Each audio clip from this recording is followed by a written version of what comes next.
მოგესალმებით, მადლობას მოგახსენებთ დღეს მობრძანებისთვის. შეიძლება ითქვას, რომ ტრადიციად დამკვიდრებისკენ პირველი ნაბიჯი გადავდგით დღეს, იმიტომ რომ მეორე ღონისძიება ამ ფორმატში, რასაც სადისკუსიო კლუბი ქვია. მოგეხსენებათ, რომ ჩვენი სადისკუსიო კლუბს ესე ვთქვათ, პატრონაჟობს საქართველოს პირველი ლედი. დღეს სამწუხაროდ ქალბატონი თამარი საქართველოში არ იმყოფება, თორემ უნდოდა რომ ყოფილიყო ჩვენთან ერთად და გაეკეთებინა ესე ვთქვათ, ეგრეთ წოდებული შესავალი ამ ჩვენი დღევანდელი ღონისძიებისთვის, სამდე ბოდიში მოგიხადავთ ამ ყველაფრისთვის, რომ ვერ ესწრება დღეს ჩვენს ღონისძიებას. თქვენ ყველას ძალიან დიდ მადლობას მოგახსენებთ, მით უმეტეს ამ წვიმაში და საცობებში, რომ მოახერხეთ თქვენთან შემოერთება.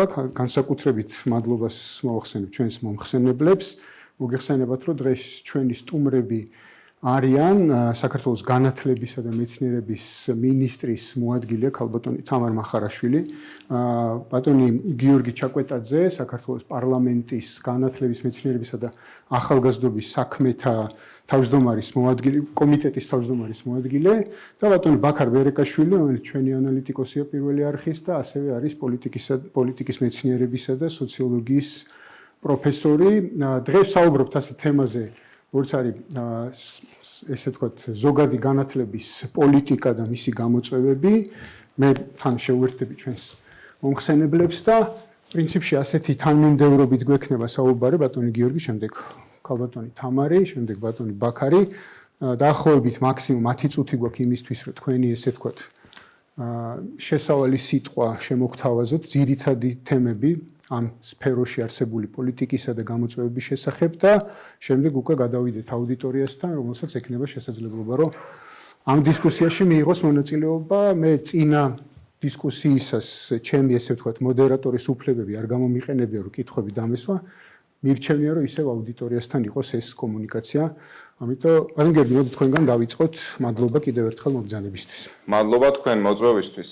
უკაცრავად ბატონ გიორგი, კიდევ ერთი დაზუსტებაა, რომ ქალბატონი მარიამ ლაშხი უნდა ყოფილიყო, რომელიც ასევე ვერ მოახერხა და ბოდიში მოგვიხადა და ბატონი გიორგი წარმოადგენს კომიტეტს.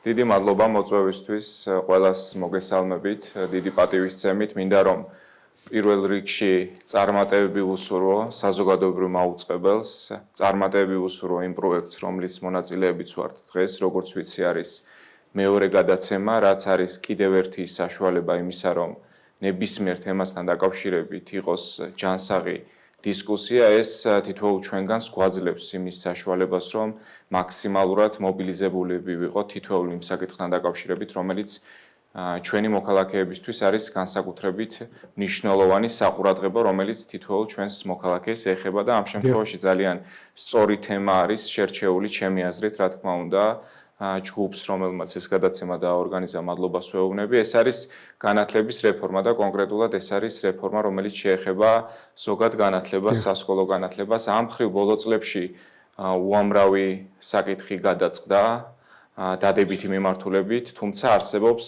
ანალოგიურად ბევრი გამოწვევაც და ეს გვაძლევს ჩვენ იმის საშუალებას, რომ უფრო აქტიურად ვიმუშაოთ თითოეულ ამ საკითხთან დაკავშირებით. ეს შეუძლებელი არის, რომ განხორციელდეს სამინისტროს და პარლამენტის ზოგადად და შესაბამისი კომიტეტის აქტიური თანამშრომლობის, აქტიური კოორდინაციის გარეშე, აქედან გამომდინარე აქტიურად დავიწყეთ მუშაობა რეფორმაზე, რომელიც გულისხმობს ზოგადი განათლების რეფორმას, სასკოლო რეფორმას. ჯერ კიდევ ნოემბერში პრემიერ-მინისტრის ინიციატივით განათლების, მეცნიერებისა და ახალგაზრდობის სამინისტრომ შეიმუშავა კონცეფციის დოკუმენტი, რომელიც გულისხმობს ხედვას, როგორც ზოგადი, ისე უმაღლესი განათლების რეფორმირების კუთხით. ეს დოკუმენტი დაამტკიცა საქართველოს მთავრობამ და უკვე თებერვალში ჩვენ კომიტეტმა დავიწყეთ აქტიური მუშაობა თითოეული ამ საკანონმდებლო მიმართულებით. ეს ძალიან ბევრ სფეროს შეეხება, თუმცა როგორც ჩვენ შეგვიძლია დავახასიათოთ სასკოლო რეფორმა, რომელიც ახლა მიმდინარეობს, ძალიან მარტივად შეგვიძლია დავახასიათოთ, რომ პირველ რიგში ეს გულისხმობს მხოლოდ არჩევითად დატოვებას მე-12 კლასის, ეს ასევე გულისხმობს იმას, რომ პირველიდან მე-6 კლასის ჩათვლით სავალდებულო ხდება ფორმების ტარება საჯარო სკოლებში, სადაც გამოყენებული არის საუკეთესო საერთაშორისო პრაქტიკა და ასევე გამოყენებული არის კონკრეტულად საქართველოს შემთხვევაში ის კარგი პრაქტიკა, რომელიც ჰქონდა სხვადასხვა კერძო სკოლას, ასევე მე რაც მიხარია და თითოეულ ჩვენგანს ეს არის ის, რომ საკომუნიკაციო საშუალებების გამოყენება შეიზღუდება უშუალოდ საგანმანათლებლო პროცესის დროს, რაც არ არის მხოლოდ გარკვეული ცალკე რეგულაცია, ეს ერთიანად სწავლების პროცესს გააჯანსაღებს და გახდის უფრო ეფექტიანს, ასევე არაერთი სიახლე არის მათ შორის საგანმანათლებლო პერსონალის უშუალოდ მასწავლებლების წახალისების კუთხით, რადგანაც მათი განვითარების უწყვეტი ჯაჭვი იყოს შენარჩუნებული, ამ მხრივ ასევე ერთ-ერთი ნორმა, რომელიც დავამკვიდრეთ, გულისხმობს იმას, რომ მასწავლებელია ნებისმიერი ის თანამშრომელი სასკოლო სისტემის, რომელიც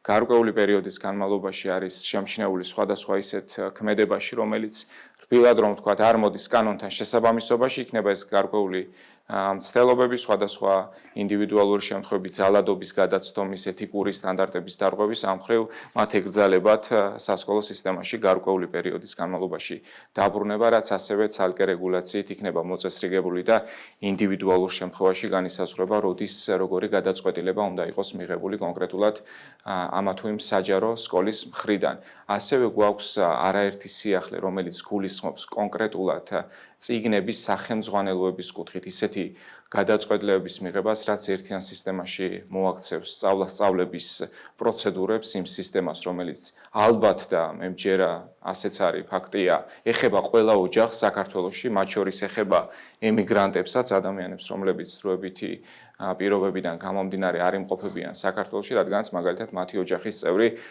სწავლობს საქართველოში სკოლაში. ამ შემთხვევაში ასე რომ ეს ეხება ყველას და ჩვენ განსაკუთრებით ყურადღებით ვუდგებით თითოეულ ამ საკითხს. კონკრეტულად სახელმძღვანელოების კუთხით წლების განმავლობაში არსებობდა გრიფირების პროცედურა, რაც გულისხმობდა დამატებით ბიუროკრატიულ რგოლს ამ სისტემაში, რაც როგორც ეს სამინისტროს და საქართველოს მთავრობის მხრიდან იქნა ჩათვლილი, იყო ზედმეტი რგოლი, რაც არ არის საჭირო, ასე რომ პრემიერ-მინისტრის ინიციატივით იქნება თითოეულ საგანში ერთი სახელმძღვანელო, რომელზეც ძალიან აქტიურად მუშაობს უკვე სამინისტრო შესაბამის სხვადასხვა სამსახურთან თუ დეპარტამენტთან ერთად. ეს არის ძირითადად ის, რაც ჩვენ შეგვიძლია ვთქვათ სასკოლო რეფორმასთან დაკავშირებით, რომელიც ახლა ძალიან აქტიურად მიმდინარეობს. ეს ჩვენ პაკეტებად მოვიხსენიებთ ხოლმე. ეს იყო ზოგადი განათლების რეფორმის პირველი პაკეტი, რომელიც აქტიურად მივიღეთ თებერვლის სესიის განმავლობაში და გვჯერა, რომ მომდენო პერიოდში კიდევ არაერთი სიახლე არის ის, რომელთან დაკავშირებითაც ჩვენ უნდა ვიყოთ კიდევ უფრო აქტიურები,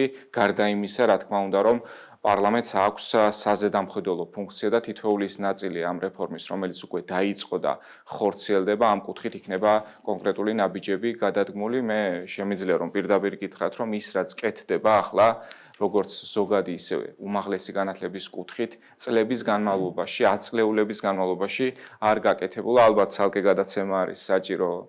შეგიძლიათ რომ ამაზეც რა თქმა უნდა თქვენ იფიქროთ, თუ კი სურვილი იქნება ჩვენი მხრიდან დიდი სიამოვნებით ჩავერთვებით. ეს არის სასკოლო ინფრასტრუქტურა, რომელიც არის ცალკე ერთი უმნიშვნელოვანესი რგოლი, ისევე როგორც პერსონალი, რომელიც მუშაობს სკოლებში, ჩვენი საამაყო პედაგოგები, რომელთა განვითარებისთვის, როგორც ანაზღაურების კუთხით, ისე სხვადასხვა გადამზადების და სასწავლო კურსების კუთხით ძალიან აქტიურად მუშაობს სამინისტროს სხვადასხვა უწყება, სხვადასხვა დეპარტამენტი, მათ შორის პირველ რიგში უნდა გავიხსენოთ მასწავლებელთა პროფესიული განვითარების ეროვნული ცენტრი, რომელიც ამ მხრივ განსაკუთრებით აქტიურ სამუშაოს წევს. ჩვენთვის ამოსავალი წერტილი არის ის, რომ თითოეულ მოქალაქეს, ჩვენს ბავშვებს, საამაყო ბავშვებს ჰქონდეთ ყველანაირი პირობა იმისთვის, რომ განათლება, სასკოლო განათლება მიიღონ საქართველოში, არ ჭირდებოდეთ ქვეყნის დატოვება იმისთვის, რომ მიიღონ შესაბამისი განათლება, როგორც სასკოლო, ისე საუნივერსიტეტო და პროფესიული განათლების კუთხითაც. ასე რომ, აქედან გამომდინარეც იყო ის ცვლილებები, რომელიც შევიდა ზოგადი განათლების სხვადასხვა საფეხურთან დაკავშირებით, თავიდან განისაზღვრა კლასები სამივე საფეხური, რომელიც კანონის ჩანაწერიდან გამომდინარე დარეგულირდება და როგორც თავიდანვე აღვნიშნე, არჩევითად დარჩა მე-12 კლასი. არაერთი სპეკულაციას ვერ დავარქმევ, თუმცა არსებობდა ეს კითხვები და ამისთვის აბსოლუტურად ლეგიტიმური საფუძველი არსებობს და აქვს უფლება ამ კითხვებს რომ იარსებოს, თითქოს რაღაც ტიპის დაბრკოლება შეიძლება შექმნას იმან, რომ მხოლოდ 11 კლასი იქნება ძირითადად ვინც გაივლის სასკოლო განათლებას, გარდა იმისა, რომ არსებობს საბაზო საფეხური, რომლის შემთხვევაშიც ისედაც შეუძლია, რომ არასრული ზოგადი განათლება მიიღოს მოსწავლეს, არანაირი დაბრკოლება არ შეიქმნება იმ ადამიანებისთვის, ვისაც აქვს სურვილი, რომ უცხოეთში გააგრძელოს მაგალითად ის საფეხური, რაც გულისხმობს ან საბაკალავრო პროგრამისთვის მომზადებას, შესაბამისი პროგრამები არსებობს ამ კუთხით, ან მით უმეტეს პირველ კურსზე სწავლებას და სწორედ ამიტომ მე დარწმუნებული ვარ, რომ ამ საკითხებთან დაკავშირებით ქალბატონი თამარი კიდევ უფრო დეტალურად ისაუბრებს. თითოეულ რაიონში იარსებებს სკოლა, სადაც არჩევითობის პრინციპიდან გამომდინარე ყველას ექნება საშუალება, რომ გაიაროს მე-12 კლასი, ვისაც ამ მიზეზებიდან გამომდინარე ექნება ამის საჭიროება. ეს არის ძირითადად ის, რაც ჩვენ შეგვიძლია ვთქვათ ზოგადი განათლების რეფორმასთან დაკავშირებით. ამოსავალი პრინციპი გვაქვს ერთი, რომ ზოგადი განათლების ხარისხი, ისევე როგორც საუნივერსიტეტო განათლების ხარისხი გაიზარდოს და მაქსიმალურად დაუახლოვდეს და ადაპტირდეს საერთაშორისო პრინციპებთან. კი ბატონო, დიდი მადლობა. ქალბატონ თამარ. მოგესალმებით.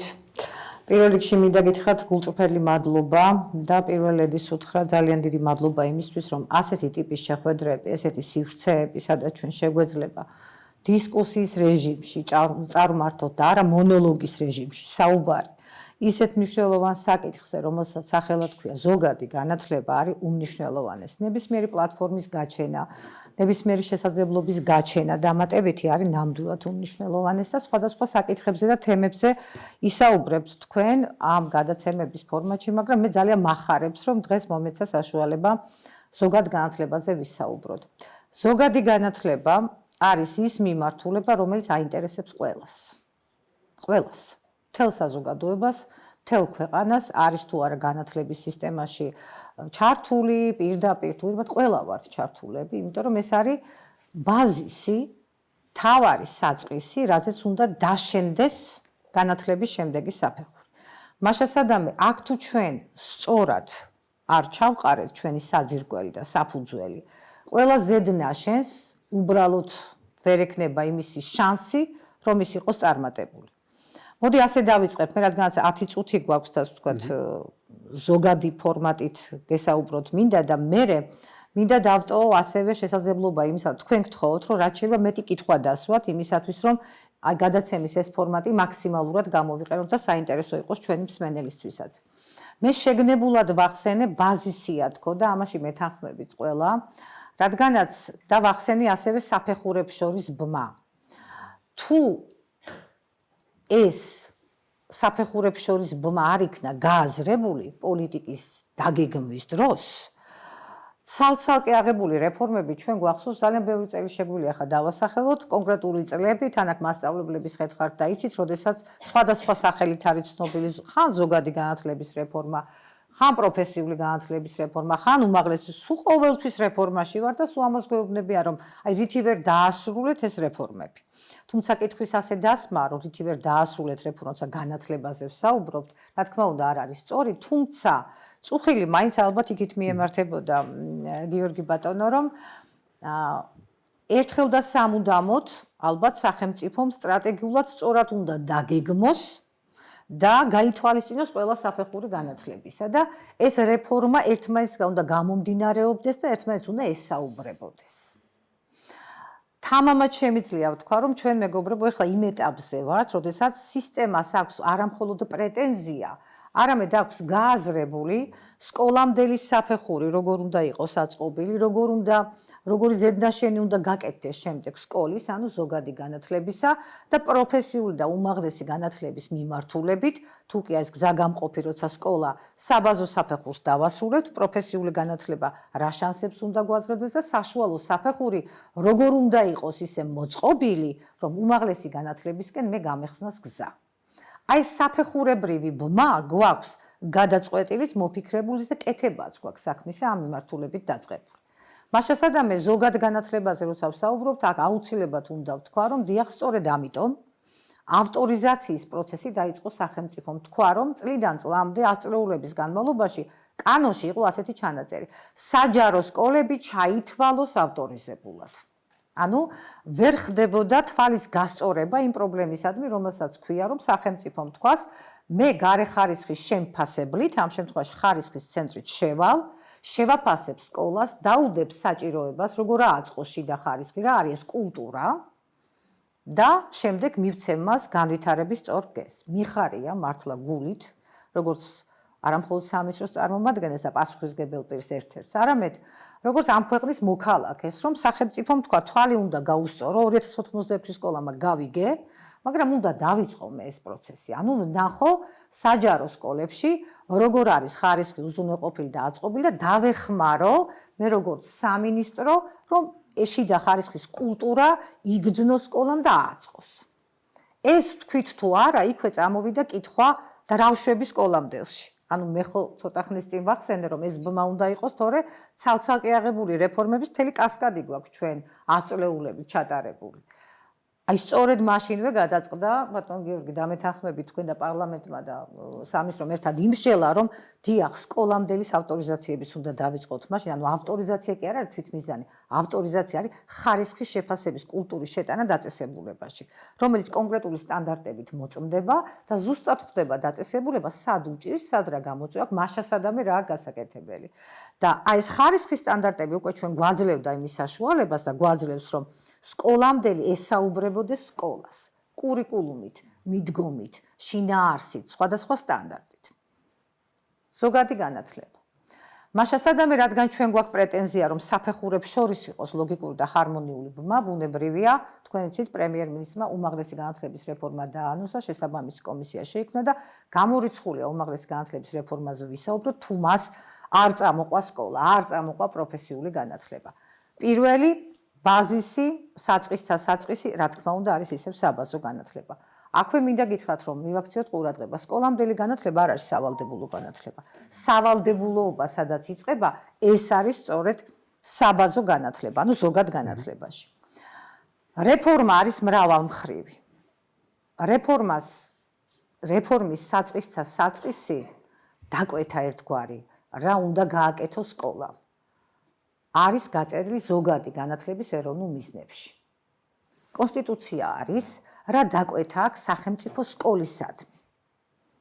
როგორი მოქალაქე უნდა გამოუშვას მან, როგორ უნდა ასწავლოს, რა არის ის ძირითადი პათოსი. აი ზოგადი განათლების ეროვნული მიზნები რომ გაიწერა, სადაც აქცენტი გაკეთდა ძალიან ბევრ მიმართულებას და განსაკუთრებით, რა თქმა უნდა, ხარისხიან სწავლებაზე, X-ტემის წახალისებაზე, ფუნდამენტური საქმეების წახალისებაზე და ასე შემდეგ და საერთო პათოსი ზოგადი განათლების ეროვნულ მიზნებს, ანუ დაკვეთას აქვს შემდეგი, რომ დიახ, კონკურენტუნარიანი მოქალაქე გაზარდოს, მაგრამ თავარი ცით რა წერია გემში ზოგადი განათლების ეროვნულ მიზნებში. დიახო, ხარისხიანი განათლება უნდა მიაწოდო, რომ გავაშინაარსო, მაგრამ თავარი დაკვეთა შენი სკოლის არის, რომ საკუთარი ქვეყნის ისტორიის, ტრადიციის, კულტურის მცოდნე მოქალაქე გაზარდეო. თუ ეს არ გააკეთეო, დანარჩენი ყველაფერი რომ იყოს სხვისი კულტურის მიმღები და თა როგორ ქვეყანაში, ასეთ მრავალკულტურულ, მრავალეთნიკურ ქვეყანაში, მით უმეტეს ხაზგასმა არის სწორედ იმ მთავარ ფასეულობებზე, მთავარ ღირებულებებზე, რომელთა ჩვენ დგავართ და საუკუნეებია მოვდივართ. აი ამ დაკვეთიდან გამომდინარე 10 წუთის რეგლამენტში რო ჩავედიო, დავიწყეთ ჩვენ რეფორმები ყველა მიმართულებით. პირველი, შინაარსი პროგრამებისა, მეორე, შინაარსს რა განაპირობებს, რა არის ის მთავარი და ძირითადი იარაღი, სახელმძღვანელოები, პრინციპით ერთი კლასი, ერთი საგანი, ერთი სახელმძღვანელო, რატომ გადავწყვიტეთ ასე უკვე შეგვიძლია ჩვენ ამაზე მე გასწრულად ვისაუბროთ. ვინ აკეთებს ამ ყველაფერს? აი ესეთი ფურცელზე ზოგადი განათლების ეროვნული მიზნების შემტანი ვინ არის სკოლაში და საკლასო ოთახში? და დარჩება ფურცელზე თუ არ არის ძლიერი და არის შესაბამისად შეიარაღებული ცოდნით, უნარით და კომპეტენციით, ვინ ჩვენი მთავარი მასწავლებელი. შესაბამისად მასწავლებლის პროფესიული განვითარება და გადამზადება, რომელიც მუდმივად ხდება, რა თქმა უნდა, მეგობრებო, წლების განმავლობაში, მაგრამ არასდროს სისტემას პირდაპირ უნდა ვთქვა და ვაღიაროთ. მასწავლებლის ინდივიდუალურ საჭიროებაზე ორიენტირებული მეთოდოლოგია არ შეუთავაზებია. ანუ ჩვენ ყოველთვის ვთავაზობდით მაგალითად ტრენინგ მოდულების გრძელ ჩამონათვალს, მაგრამ ინდივიდუალურად თქვენ რა გჭირდებათ, როგორც მასწავლებლებს, უფრო ძლიერი შეხვედრა საკლასო ოთახში, ამ მეთოდოლოგიაზე ჩვენ არ გადავსულვართ და აი ახლა იწყება სწორედ ეს დიდი თემა. კი ბატონო.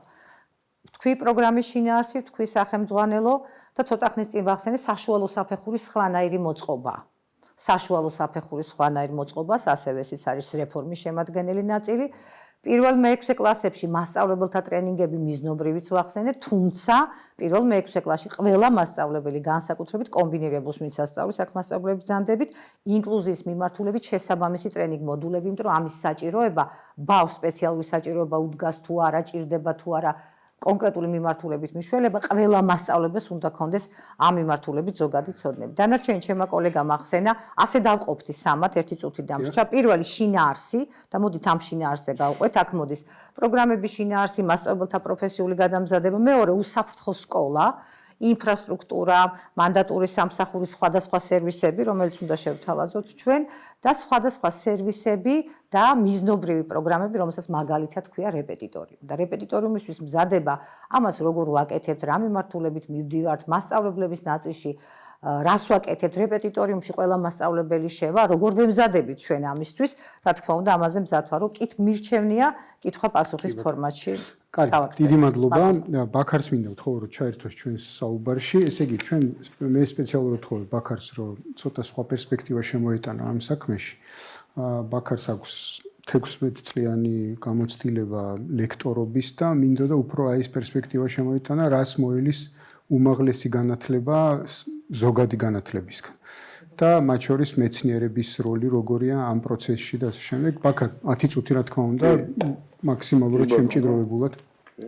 მადლობა, მოგესალმებით ყველას. ხო, მე ცოტა განსხვავებული პერსპექტივიდან მინდა რომ შევეხო პრობლემას, ანუ ესე იგი მეცნიერული ცოდნის განვითარება და წარმოება პირდაპირ კავშირში არის ზოგადი განათლების სისტემასთან. ანუ ეს არის ურთიერთკავშირი ერთმანეთთან. და საქმე იმაშია, რომ როგორც თქვა, ზოგადი განათლების ხარისხი და ასევე ზოგადი განათლების სისტემის გაძლიერება შეუძლებელი არის თუ არ იარსებია ძლიერი სამეცნიერო ინფრასტრუქტურა. ანუ მეცნიერული ცოდნის წარმოება თუ არ ხდება და შემდეგ ამ ცოდნის ცირკულაცია თუ არ ხდება ზოგადი განათლების სისტემაში. ისე როგორც ხადია უმაღლეს განათლების სისტემაში, ხო? ეხლა საქართველოს კონტექსტში შევეხოთ, უახლეს ისტორიული პერსპექტივაზე შევეხოთ ამაში. მაგალითად, საბჭოთა საქართველოში სამეცნიერო ინფრასტრუქტურა საკმაოდ ძლიერი იყო და სამეცნიერო ცხოვრების პრესტიჟი არსებობდა. სამეცნიერობა და მეცნიერული ცხოვრება იყო პრესტიჟული საქმე. და აქედან გამომდინარე, ესე იგი, რადგანაც სამეცნიერო ინდუსტრია იყო განვითარებული, ეს პირდაპირ იყო დაკავშირებული შემდეგ იმ ძლიერ ზოგად განათლების სისტემასთან, რითაც ცნობილი იყო ზოგადად საბჭოთა კავშირი, ხო? მაგალითად, აი რო ავიღოთ სახელმძღვანელოების შედგენაში ვინ მონაწილეობდა საბჭოთა საქართველოში. მაგალითად, სკოლის მოსწავლეებისთვის ლოგიკის სახელმძღვანელოს შედგენაში მონაწილეობას იღებდა აკადემიკოსი კოტე ბაქრაძე, რომელიც იმ დროისთვის აღიარებული ჰეგელიანელი ფილოსოფოსი იყო, შეიძლება ითქვას თელ სოფლიოში, ხო? ერთ-ერთი წამყვანი ფილოსოფოსი იმ დროისათვის, ხო? და ადგენდა ლოგიკის სახელმძღვანელოს. ხო, ნიკო ბერძენიშვილი მაგალითად, ხო, ერთ-ერთი ყველაზე ღვაწლმოსილი ქართველი ისტორიკოსი, ხო, რომელიც წლების განმავლობაში ისტორიის ინსტიტუტს ხელმძღვანელობდა, ადგენდა საქართველოს ისტორიის სახელმძღვანელოს, ხო? თქვათ, ილია ვეკოა მათემატიკის სახელმძღვანელოს, ასევე სახელმძღვანელოების შედგენაში იყვნენ ჩართული დიმიტრი უზნაძე, აკაკი შანიძე, სერგი დანელია და ასე შემდეგ და ასე შემდეგ. ასე იგი, საერთოდ სხვა დონე იყო და სხვა პრესტიჟი, ასე ვთქვათ, როგორც ზოგადი განათლების განვითარების, ასევე მეცნიერო, ესე იგი, ესე უშუალოდ მეცნიერები იყვნენ ჩართული და მაღალი დონის მეცნიერების სახელმძღვანელოების შედგენაში, ხო? როგორი იყო მე პოსტსაბჭოთა გამოცდილება? პოსტსაბჭოთა გამოცდილება იყო ესეთი, რომ მეცნიერების რეგრესი, რამაც გამოიწვია შემდეგ მეცნიერებათა აკადემია და მეცნიერების აკადემიის დასუსტება, არაერთი სამეცნიერო ინსტიტუტი გაუქმდა, ზოგიერთი თქვა ტრანსფორმირდა, მაგრამ ის აღარ არის ისეთი ძლიერი, ანუ მეცნიერებათა აკადემია აღარ არის ცოდნის წარმოების, ასე ვთქვათ, ინსტიტუტი, იმიტომ რომ კაპიტალიზმის შემოსვლას ერთად საქართველოში კაპიტალიზმის შემოსვლამ დაასუსტა ასევე სახელმწიფოს როლი მეცნიერებაში და შესაბამისად მოხდა ასე ვთქვათ რეგრესი, რაც აისახა შემდეგ ზოგად და უმაღლეს განათლებაზე. უფრო გართულდა სიტუაცია ვარდების რევოლუციის შემდეგ, როდესაც დაიწყო გარკვეული რეფორმები, მაგრამ რეფორმა გულისხმობდა იმას, რომ რეფორმა გულისხმობდა ისე როგორც საზოგადოებრივი ცხოვრების, ასევე განათლების სფეროს ნეოლიბერალურ ტრანსფორმაციას, რაც გულისხმობდა ცოდნის იდეოლოგიზაციას და პედაგოგიკის უარყოფას, როგორც ასეთი, ეს ცოდნის იდეოლოგიზაცია თავის მხრივ გულისხმობდა დამორჩილებას, ასე ვთქვათ, გარკვეულწილად აკადემიური სივრცის და ის იმგვარი პედაგოგიკის შექმნას, რომელიც უფრო იყო, ვთქვათ, ორიენტირებული რაღაცა ტირანიისკენ და არა, ვთქვათ, განათლების იმგვარი სისტემის ჩამოყალიბებისკენ, რომელიც აღზრდიდა ადამიანს, რომელმაც უნდა იფიქროს საზოგადო საქმეზე, ასე ვთქვათ, ხო? ამ თვითონ ამ ნეოლიბერალურმა ტრანსფორმაციამ ავნო განათლების სისტემას იმ მხრივ, რომ არა მხოლოდ იმ მხრივ, რომ ესე იგი საბაზრო ურთიერთობებს დაუმორჩილა განათლების სისტემა, არამედ იმ მხრივ, რომ მოახდინა მისი იდეოლოგიზაცია და სრულიად უცხო იდეოლოგიის შეტანა, რომელმაც გარკვეულწილად ხელი შეუწყო საზოგადოების დეზინტეგრაციასაც, ხო? შემდეგ ახლა დღევანდელი პრობლემა რა არის? დღევანდელი პრობლემა არის, რომ ის თანამედროვე გამოწვევები, რომლის წინაშე დგას სახელმწიფო და საზოგადოება არის ის, რომ ესე იგი თუ არ მოხდა ისევ სამეცნიერო ცხოვრების გაძლიერება და მხარდაჭერა, თუ არ განვითარდა სამეცნიერო ინფრასტრუქტურა, მეცნიერთა ძლიერი ინდუსტრია, წინააღმდეგ შემთხვევაში უბრალოდ შეიძლება გარკვეულწილად, ასე ვთქვათ, გარკვეული ფორმალური ტიპის, ასე ვთქვათ, ცვლილებები მოხდეს განათლების სისტემაში, მაგრამ ამ ცვლილებებს შეიძლება არ ქონდეს ის ეფექტი, რაც მას რეალურად უნდა კონდეს. ანუ მეცნიერების განვითარების გარეშე რა. მე მგონია რომ საუბრობთ ამ განათლებას და მეცნიერებაზე, ერთმანეთს უბრალოდ მეცნიერება იმდენად განაპირობებს განათლებას, რომ შეუძლებელია მის გარეშე ვისაუბროთ, ხო? და თან ახლა მნიშვნელოვანი რა არის, რომ სახელმწიფომ ერთის მხრივ გაზარდოს როგორც ფინანსური, ასევე მატერიალური მხარდაჭერა და ცხადია ასევე დავუკვირდეთ ამას კულტურული მხარდაჭერა მეცნიერების, რაშიც იგულისხმება ის, რომ უნდა დაბრუნდეს ქართულ საზოგადოებაში მეცნიერად ყოფნის პრესტიჟულობა და ამ სტატუსის ქონა და აუცილებელია ის, რომ მოხდეს ჩემი აზრით ზოგად განათლების სფეროში და იდეაში უმაღლესი განათლების სფეროში ლიბერალურ დიდაქტიკასთან, ასე ვთქვათ, წინააღმდეგობა და ბრძოლა. იმიტომ რომ ეს ლიბერალურმა დიდაქტიკამ, რომელმაც დაიმორჩილა ქართული განათლების სისტემა, ამ ლიბერალურმა იდეოლოგიამ, რომელმაც ფაქტობრივად გაამათრახა ზოგადად საქართველოს განათლების სისტემა, ეს უკვე ამდენი ხანია, ხო, ამ სისტემაში ცხოვრობს, ასე ვთქვათ, საქართველო, ეს აისახება თვითონ ამ სისტემის დეინტელექტუალიზაციაზე ასევე, რა. და კრიტიკული და შემოქმედებითი აზროვნების ნაკლოვანებაზე, იმიტომ რომ ლიბერალის ახასიათებს ტოტალიტარული სოციალური კონტროლის არაერთი მექანიზმი შექმნა, რაც საბოლოო ჯამში ანადგურებს, ასე ვთქვათ, როგორც ზოგად, ასევე უმაღლესი განათლების სისტემას, ხო? შესაბამისად, ამ მხრივ საჭირო არის გარკვეულწილად ახალი სოციალური დიალექტიკა, ანუ საზოგადოების მოწყობის სრულად ახლებური ხედვა, რომელიც გარდაქმნის ასევე ამ განათლების სისტემას, ხო? და რაც საბოლოო ჯამში უნდა ემსახურებოდეს პედაგოგიკის გაძლიერებას, ხო? აი პედაგოგად ესე იგი პედაგოგის ნიშნულობის, მისი ასე ვთქვათ, საზოგადოებრივი სტატუსის, როლის, ხო? და ეს დაკავშირებულია იმასთან, თუ რამდენად გადაიაზრებს სახელმწიფო ასე ვთქვათ, ამ ლიბერალურ პოლიტიკას და ლიბერალურ მიდგომებს განათლების სისტემაში. ეს ლიბერალური მიდგომები პირველ რიგში გულისხმობ იმას, რომ ვთქვათ, მეტი ინტერვენცია, ანუ მეტი ჩარევა მოახდინოს ამ სფეროში და ჩარევა იმ მხრივ, რომ მან აიღოს ახალი სოციალური დიალექტიკა რას გულისხმობს, რომ აიღოს პასუხისგებლობა საკუთარ თავზე, რომ გარდაქმნას ეს სისტემა და არ დაუქვემდებაროს ეს სისტემა მხოლოდ ვთქვათ საბაზრო ინსტიტუციებს, ხო? და მან მიიღოს ამ მხრივ აქტიური მონაწილეობა, იმიტომ რომ ესე იგი ძველი ბერძნული ტრადიციიდან რომ გამოვიდეთ ფილოსოფიით რაც და სახელმწიფოს უმთავრესი მიზანი უნდა იყოს რომ იზრუნოს ადამიანთა მშვენიერ და ბედნიერ ცხოვრებაზე, ხო? და ამას ვერ იზამს სახელმწიფო თუ ეს მიზანი არ დაისახა, ხო? რა თქმა უნდა ისტორიაზე ახსოვს უამრავი მაგალითი, როდესაც სახელმწიფო ამის საპირისპირო დაკეთებდა, ხო? მაგრამ ამ შემთხვევაში ჩვენ საუბრობთ სახელმწიფოს მოწყობის ან სახელმწიფოს იმგვარ პოლიტიკურ და სოციალურ დიალექტიკაზე, რომელიც მიმართული იქნება ერთის მხრივ იმეორებს საქართველოს განათლების სისტემის დეიდეოლოგიზაციისკენ და მეორეს მხრივ, ესე იგი ახალ გარდაქმნაზე ამ სისტემის. დრო დამჩა 2 წუთი. ხო, 2 წუთი და აი მას შევაჯამებ უმაღლეს განათლებასთან რატო არის კავშირში. ნუ რა თქმა უნდა, ესე იგი ცხადია ეს ბაზისური ცოდნა, რომელსაც ესე სტუდენტი თუ იღებს, სკოლის მოსწავლე თუ იღებს იმ ბაზისურ ცოდნას იმ სახელმძღვანელოსგან, რომელსაც წერდა მაგალითად კოტე ბაქრაძე და ნიკო ბერძენიშვილი, ცხადია მისი ასე ვთქვათ მზადება უკვე უმაღლეს განათლებაში აბსოლუტურად სხვა დონის არის.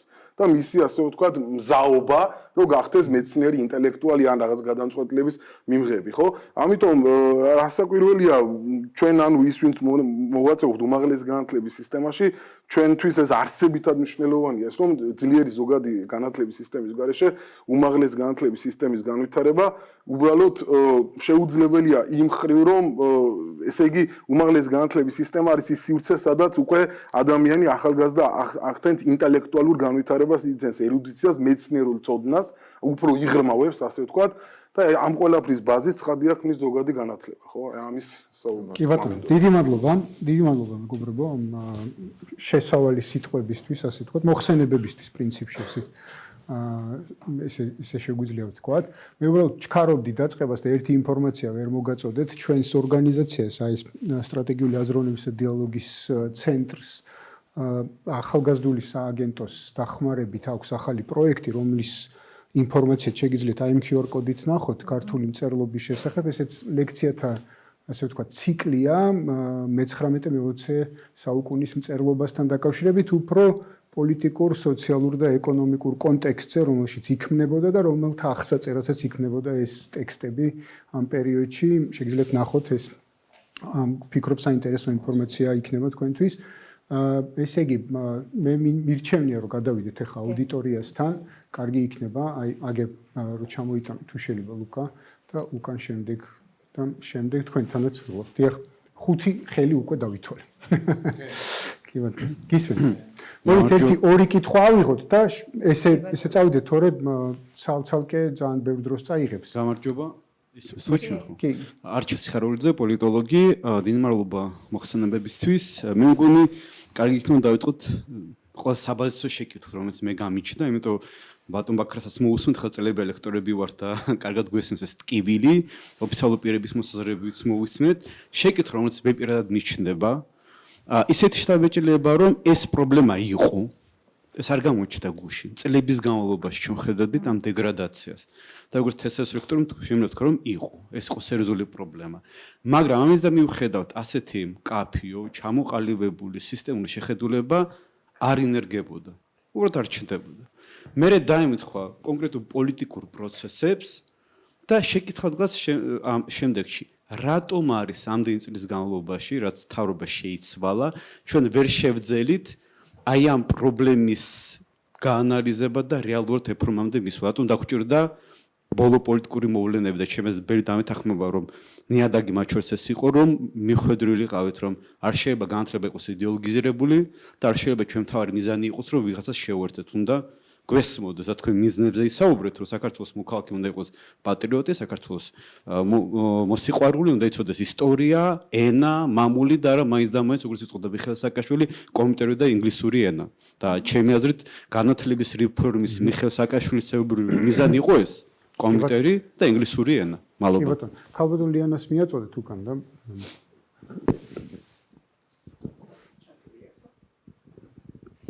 მადლობა, მოგესალმებით. ძალიან საინტერესო და დროული არის ეს რეფორმა და იმედია რომ კარგ შედეგებს დავდებთ. მაინც რომ წარმოადგინოთ საკუთარი თავი. კარგით. ლიანა ჯერვალიძე, ენერგეტიკის პოლიტიკის ანალიტიკოსი. ძალიან საჭირო როტოა, დროულია და აუცილებელია ეს რეფორმა. ბატონ ბაქარს გამოვეხმაურები. ლიბერალური დემოკრატია იყო ჩვენი იდეოლოგია, რომელიც სააკაშვილმა დაამკვიდრა. ამ იდეოლოგიას მოყვა განათლების ის სისტემა, რომელიც შეიქმნა. ახლა ჩვენ ვცვლით ამ სისტემას იმ რეფორმით, რომელზეც იყო საუბარი. ნებისმიერი ახალი რეფორმა განათლება კავშირში არის ქვეყნის იდეოლოგიასთან. თუ ჩვენ მე როგორც მახსოვს კონსტიტუციურადაც ლიბერალური დემოკრატია ვართ, რა მიმართულებით და როგორ უნდა გარდაიქმნას, რა იდეოლოგიურ საფუძვლებს ეყრდნობა ის რეფორმა, რომელიც ახლა მიმდინარეობს. მადლობა. კი ბატონო, მოდით ამ ორ კითხვას უპასუხოთ მოკლედ და შემდეგ უკვე ის არ გინდათ. კი. აი ეს წინ რო გადმოაწოდოთ მიკროფონი. ერთის მხრივ არის საინტერესო კითხვა, ორივე მადლობა მეგობრებო ამ კითხვისთვის და მეორეს მხრივ კიდევ ერთხელ იმედის მომცემი ამ კითხვაში თან თქვენი პოზიციების ჩანდა და როდესაც მე ვისმენ თუნდაც ლექტორებისგან ასეთ ანალიტიკას და რეალურად ხვდებით რომ ჩვენ ერთ გზაზე ვდგავართ და სწორ გზაზე ვდგავართ, რა თქმა უნდა ეს მახარებს. რაც შეეხება შეკითხვას და რას ვაკეთებდით ჩვენ აქამდე ვერ ხედავდით ვერ ფუნქციონირებს პირდაპირ გახსნათ ვისაუბროთ ახლა ამაზე. განათლების სისტემა თქვენ ჩემზე კარგად მოგეხსენებათ, აქ ისეთი აუდიტორია ბრძანდებით, რომ რეალურად დღეს ჩადებული ენერგიით და ასე შემდეგ იცით რომ ანუ მრავალი წლის შემდეგ გამოიხებს ხოლმე ნაყოფს არ გვაქვს ჩვენ ახლა იმის მოლოდინი რომ დღეს დავიწყებთ ამ ყველაფერს და ეს ყველაფერი ძალიან მალე იქნება ხელშესახები. პირდაპირ შემიძლია გადავიდეთ თუნდაც სახელმძღვანელოების თემას და გითხრათ ზოგადი განათლების ეროვნული მიზნები რატომ შევცვალეთ ჩვენ. მე კი ვთქვი რომ ზოგადი განათლების ეროვნული მიზნებია თქო ჩვენი კონსტიტუცია, მაგრამ შეცვლა მოგვიწია ამ ზოგადი განათლების ეროვნული მიზნებისა, იმიტომ რომ თქვენ რასაც ამბობთ, სწორედ ეს ლიბერალური მიმართულება თავად ის დაკვეთა, რომელზეც მე გითხარით რომ ეხა ჩვენ დღეს დაუკვეთეთ თქო სკოლას, პატრიოტი, საკუთარი ქვეყნის მცოდნე, ისტორიის, თითქოს ასეც უნდა ყოფილიყო, ხო აქამდე, აბა როგორ უნდა ყოფილიყო სხვანაირად როგორ და იყო ეს ყველაფერი სხვანაირად და მათ შორის ამ დოკუმენტში ეწერა ეს მიდგომები. შესაბამისად, პროგრამები, მასწავლებლების მიმართულებით შესაბამისი გადამზადებები, შეფარული მათ შორის, რომელიც კარგად ლამაზად ჩანს, მაგრამ აბსოლუტურად სხვა მიზანი ქონდა. ჩვენ ვსაუბრობთ ძალიან ბევრი წლის განმავლობაში მიზანმიმართულ პოლიტიკაზე, რომელმაც გამოიღო ის შედეგები, რაც გამოიღო.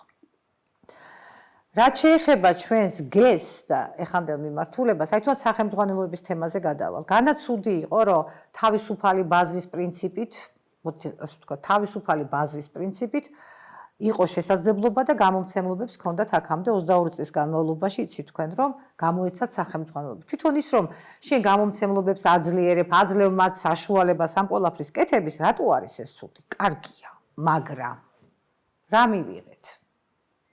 მივიღეთ ის, რომ თქვენ რომ ჩამოთვალეთ ჩვენ დიდი კორიფეები და ახსენეთ კონკრეტული პერიოდი.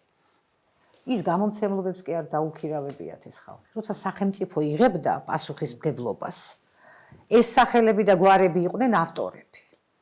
აქ ავართ ჩვენ ახლა. რა ვნახეთ? ნახეთ რომ გამომცემლობებმა, მე არც ერთ გამომცემლობის დაკნინება არ მინდა, ზოგადად ახლა ჩვენ ვსაუბრობთ, რა მივიღეთ. რომელთაც შეეძლოთ ნებისმიერი ავტორის აყვანას, დაქირავებაც და ასე შემდეგ. ჩვენ ხო არ უსაზღვრავდით მათ, რომ აი თქვენ უნდა გააკეთებინოთ სახე, რომ მაინდა-მაინც ამ ჯგუფს. სახელმწიფო დებდა სტანდარტს, ამ სტანდარტთან ზოგად შესაბამისობაში უნდა ყოფილიყო სახელმძღვანელო. რა მივიღეთ, რომ თქვენ იცით, რომ 3 სახელმძღვანელო, ბევრმა სახელმძღვანელომ შეიძლება მიიღოს გრიფი, მაგალითად 5-მა, მაგრამ 3 შეიძლება შევიდეს სკოლაში. მივიღეთ რა? ამ სტანდარტს ზოგადად აკმაყოფილებდა ეს სახელმძღვანელოები, მაგრამ აბსოლუტურად იყო ამოვარდნილი, თუნდაც ერთი საგნის ჭრილში, ახლა რომ გაყვეთ და ნახოთ, წელს აკეთებდა ქართულის მე-3 კლასის სახელმძღვანელოს ერთი გამომცემლობა, მომავალ წელს მე-4 კლასს რო აცხადებდა აგერ სამინისტრო, აკეთებდა აბსოლუტურად სხვა გამომცემლობა, იქ მე-5 კლასს და ასე შემდეგ. და შიგნით თვითონ არა მხოლოდ ბმის პრობლემა იყო, აი დიდი დოზით ჩაინტეგრირებული, ზოგი პირდაპირ, ზოგი ირიბად, ახლა რასაც რეცენზენტი ნახავდა, კი ბატონო, დაიჭერდა ამ თემებს, მაგრამ მაშინ როცა ხელთ არ ქონდა ჩვენ ბერკეტი, რომ ჩვენვე შეგვექმნა, ჩვენვე გაგვეკეთებინა, ჩვენ ქონოდა პრეტენზია, ეს ავტორი კი არა, მე მჭირდება ავტორი, რომელმაც იცის პედაგოგიკაც, მეთოდოლოგიაც, არის მათ შორის მეცნიერი, იცის მიდგომები და ასე შემდეგ, ეს მექანიზმი ჩვენს ხელთ არ იყო ბევრი წლის განმავლობაში და მინდა გითხრათ, ახლა ერთი პატარა მაგალითი მინდა მოგიყვანოთ და გაგიზიაროთ. სახელმძღვანელოების კეთება რომ დავიწყეთ ჩვენ და ხა პროცესს უდიდესი პასუხისმგებლობით მიუდგა სახელმწიფო, მათ შორის ვინც კარგი ავტორები, გამომცემლობებს ვინც ყავდა შეფასებები სკოლიდან რომ მაღალი ქონდა, ყველას აბსოლუტურად ყველა არის ჩართული ამ პროცესში, მასწავლებელიც, ავტორიც, ყოფილიც, ახლანდელიც და ასე შემდეგ. აი სახელმძღვანელოების რევიზია და შესაბამისი კვლევა ჩატარდა. ერთ-ერთ სახელმძღვანელოში მე დავსვი უბრალოდ შეკითხვა. დამხვდა ესეთი მიდგომა, მოსწავლის წიგნი, იცით თქვენ, მოსწავლის წიგნი და მასწავლებლის შესაბამის წიგნი გვაქვს. მოსწავლის წიგნში ქართულზე გესაუბრებით, კონკრეტული მასალა მიდის, ავხსენით ეს მასალა, კითხვა-პასუხით ამოვწურეთ და შემდეგ გაჩნდა რუბრიკა. ხო ვკითხულობ, ეს არის მოქმედი გრიფი, რუბრიკები. რუბრიკა შეფასების რუბრიკა ძვირფასო მასწავლებლობო არის მოსწავლის წიგნში. ანუ რას გულისხმობ? მე დავამთავრე ბორჯომის პირველი საშუალო სკოლა. ჩემი მაყვალა გოგრიჭიანი რო დადგებოდა გაკვეთილზე და მიხსნიდა გაკვეთილს, აი ეს მეთოდოლოგია, ის ჯადოქრობა, რომელიც ის საკლასო ოთახში აკეთებდა და ატარებდა, ჯგუფებად გაყოფდა თუ რასაც გააკეთებდა, მეგონა რომ ეს მხოლოდ ჩემს მაყვალა მასწავლებელს შეეძლო და ავტორიტეტი ასე ყალიბდება, ხო? პატივისცემას მოსწავლისა და მასწავლებელს შორის. აი ამ წიგნში მე-7 კლასელ ბავშვს უკვე უწერია, რას იზამს ახლა მისი მასწავლებელი. ეხლა მასწავლებელი გაყოფთ თქვენ 2 ჯგუფად. პირველ ჯგუფს დაუსვამს ამ შეკითხვებს. მერე მობრუნდება აქეთ და მეორე ჯგუფს კითხავს ამას. მერე აქეთ გაიღიმებს და იქით არ გაიღიმებს. ნახეთ, უყურებს ახლა მოსწავლე და თქვენ რომ გინდათ რომ ლამაზი გაკვეთილი ჩაატაროთ ძვირფასო მასწავლებლობა, ის უკვე თქვენ ნახევარი ქილიკით გიყურებთ რომ ზუსტად იცის, ეხლა თქვენ რას გააკეთებთ, რას მოიმოქმედებთ და ასე შემდეგ. რატო ვახსენ ეს თვითონ მარტივი მაგალითი. ყველაფერი კეთდებოდა სამწუხარ, ეხლა შეგნებულად კეთდებოდა თუ შეუგნებლად, მე ამის გამოძიებას რა თქმა უნდა არ დავიწყებ, მაგრამ ყველამ კარგად ვიცით და არც ისე გულუფრყვილოები ვართ, კითხვა დავსვი მარტივ, რატომ? არ გამოიცა იმ წელს მასწავლებლის წიგნი, რომ მასწავლებელს ჩაუწერო ეს რას აკეთებს კონკრეტული მასალის ახსნის დროს, ხო? ალბათ პირველი კითხვა ეს არის. არ იყო ნეტა მასწავლებლის წიგნი, არ გამოიცა და ამიტომ ჩააინტეგრირეს მოსწავლეს. არა, პატივცემულებო, იყო მასწავლებლის წიგნიც. მაშ რატო იყო ამის საჭიროება აქ ბავშვისთვის ჩაესვათ, რას იზამს ახლა მასწავლებელი, ხო? არ ვიცით, პასუხები თქვენთვის მომინდია რატომაც და საერთო ჯამში მე იმის თქმა მინდა რომ პოლიტიკა დიახ, პოლიტიკა და მიდგომა. რა გვინდა ჩვენ? ეს პირდაპირ აისახება მე იმ დაკვეთაზე, რომელსაც უნდა ზოგადი განათლების ეროვნული მიზნები ქვია, მაგრამ მზაობა და სურვილი, ის რაც ჩვენ ჯიში, გენში დევს, აი ლოგიკურია, რომ იცით როგორ მოყვები ამ ბავშვებიდან დაწყებული, მასწავლებლით გაგრძელებული, ღირებულებითი განათლების კლუბები, რომელიც ჩვენ სკოლაში შევიტანეთ და ამაზეც თუ მომეცემა საშუალება ვისაუბრებ, როგორი წყურვილი აქვს ჩვენ შვილებს, ის რაც ნაღდია, ქართულია, ჩვენია, ზურგს უკან რაც გვიდგას და რაც ასე გვაძლიერებს. კოდირებულია ჩვენში და როცა პოლიტიკა აქეთკენ არის მიმართული, ყველა მოყვება ძალიან ლაღად ამ პოლიტიკას. თუმცა ის რაც დათესეს, ის რაც ჩადეს, ის რაც ჩაასხეს, რა თქმა უნდა, იმას დრო ჭირდება, რომ ეს ყველაფერი ამოიძირკოს, მაგრამ სურვილი და მზაობა გვაქვს ყველას ერთად. მოკლედ თუ შეიძლება რომ ბევრს ვიცეთ შესაძლებლობა კითხვა. საინტერესო კითხვები იყო, ძალიან საინტერესო მოხსენება იყო ასევე. ვეცდები რომ გავაერთიანო თქვენი ორი კითხვა, რა გაკეთდა მას შემდეგ, რაც 2012 წელს ხელისუფლება შეიცვალა. კონკრეტულად ზოგადი განათლების კუთხით სასკოლო მემართულებით ბევრი რამ გაკეთდა, თუმცა მანამდე პირველი რაც ახლა გამახსენდა, რა თქმა უნდა არის ის, რომ ბაგაბაღები გახდა უფასო 2014 წლიდან სამჯერად იკვება აქვს ბავშვებს საჯარო სკოლებში და ოჯახებს ეს მძიმე ტვირთად აღარ აწევს ის რომ გადაიხადონ ბაგაბაღებში რომ გადაიხადონ შესაბამისი საფასური რაც წლების განმავლობაში ასე იყო და ბაგაბაღები არ იყო უფასო და 2014 წლიდან როდესაც მუნიციპალური არჩევნები იყო უკვე შეიცვალა კანონი და შემდეგი წლიდან 2015 წლიდან ეს ბაგაბაღების რაც სერვისი არის გახდა სრულიად უფასო, რაც კონსტიტუციასაც რომ დავესესხოთ, კონსტიტუციიდან გამომდინარეც მნიშვნელოვანი ნაბიჯი იყო, იქიდან გამომდინარე რომ განათლების უწყვეტი ჯაჭვი უნდა არსებობდეს, შესაბამისად ეს პირველ რიგში გულისხმობს საადრეულ და სკოლამდელ განათლებას. ეს პირველი რაც ესე გამახსენდა, მეორე კონკრეტულად ის რომ ლიბერალური დღესასრიგი იყო გათვალისწინებული კონკრეტულად სხვადასხვა დოკუმენტში შეიძლება ეს კანონი არ ყოფილიყო, მაგრამ ყოფილიყო მაგალითად ზოგადი განათლების ეროვნული მიზნები, რასთან დაკავშირებითაც ქალბატონმა თამარმა ისაუბრა, ბოლოს იყო 2004 წელს განახლებული სქემი, რასაც ჩვენ სქემს ვეძახით, სულ რაღაც წელიწადნახევრის წინ შევძელით, რომ ეს დოკუმენტი განვაახლეთ სრულად, რომ ნახოთ, ალბათ ნანახიც გექნებათ ძველი ვერსია ამ დოკუმენტის, პირდაპირ ეწერა, რომ მიზანი, ამოსავალი წერტილი სასკოლო განათლების უნდა ყოფილიყო ლიბერალური დღესასრიგი. ამ სიტყვათა წყობით იყო გაკეთებული ჩანაწერები ამ დოკუმენტში და ეს ვერანაირ კრიტიკას ვერ უძლებდა შესაბამისად არა მხოლოდ ამ კუთხით, არამედ თვისებრივად განვაახლეთ ეს დოკუმენტი და მას შემდეგ რაც მთავრობამ მოიწონა, უკვე მივიღეთ პარლამენტმა ეს დოკუმენტი პირველი პრეცედენტი იყო სხვათა შორის რომ მსგავსი ტიპის დოკუმენტი პარლამენტმა მიიღო და ასევე ბოლოს ეროვნული სულისკვეთების გაძლიერების კუთხით იყო არაერთი ცვლილება მათ შორის ეს შეეხებოდა იმას რომ ბაღებში და სკოლებში ჰიმნით იწყება საგაკვეთილო პროცესი მათ შორის დროშის შესაბამისი ადგილი უნდა იყოს გათვალისწინებული საგანმანათლებლო დაწესებულებაზე ამ კუთხით არაერთი ნაბიჯი გადაიდგა თუმცა ძირითადად ისინი იყო რაზეც ვისაუბრეთ და ჩვენ კონსტიტუციას ვეყრდნობით და კონსტიტუციიდან გამომდინარე მათ შორის სუვერენიტეტის ნაწილი არის ის რომ კონკრეტულმა სახელმწიფომ თვითონ მიიღოს გადაწყვეტილება როგორი ტიპის ზოგადი და უმაღლესი განათლება ჭირდება აქედან გამომდინარე ეს არსებითად თავსებადობაში მოდის იმასთან რომ არანაირად ხელი არ შეეშალოს არავინ საერთაშორისო მიმართულებით და ყველა შეეძლოს გააგრძელოს სწავლა იქ სადაც უნდა უბრალოდ ჩვენი ამოსავალი წერტილი ის არის რომ ყველას კონდეს იმის საშუალება და სურვილი რომ საქართველოში ისწავლოს განათლების ნებისმიერ საფეხურს. კი ბატონო. თუ შეიძლება კითხვებიც რომ შევამოკლოთ და კი და პასუხებით შევამოკლოთ. ქალბატონი შემდეგ ბატონი დავით იქით. თემას ისმის ჩემი ხო? სახელმწიფოების თემას მინდა რომ დავუბრუნდე თქვენ ბატონო გიორგიმაც და ქალბატონმა მაიაშვილიძე თბილისის კლასიკური გიმნაზია მათემატიკის მასწავლებელი. ბატონმა გიორგიმაც და ქალბატონმა თამარმაც სწორად თქვი ხო მსახელები ისაუბრეთ უკვე სახელმწიფოებზე რა შეკითხვაც მინდოდა დამესვა ნაწილობრივ იმაზე პასუხი უკვე მივიღე ანუ მინდოდა მეკითხა რომ რამ განაპირობა სახელმწიფოების რეფორმა მაგრამ რადგან თქვენ ამაზე უკვე ისაუბრეთ ახლა მაქვს სხვა შეკითხვა მე როგორც მასწავლებელს რა მოლოდინი შეიძლება მქონდეს ამ ახალი სახელმწიფოებისგან უზრუნველყოფს თუ არა ეს ახალი სახელმწიფოებები იმას რომ მე დამატებითი სახელმწიფოების მოძიება აღარ დამჭირდეს მაგალითად კი ბატონო რო გადავაწოდოთ იქით თუ შეიძლება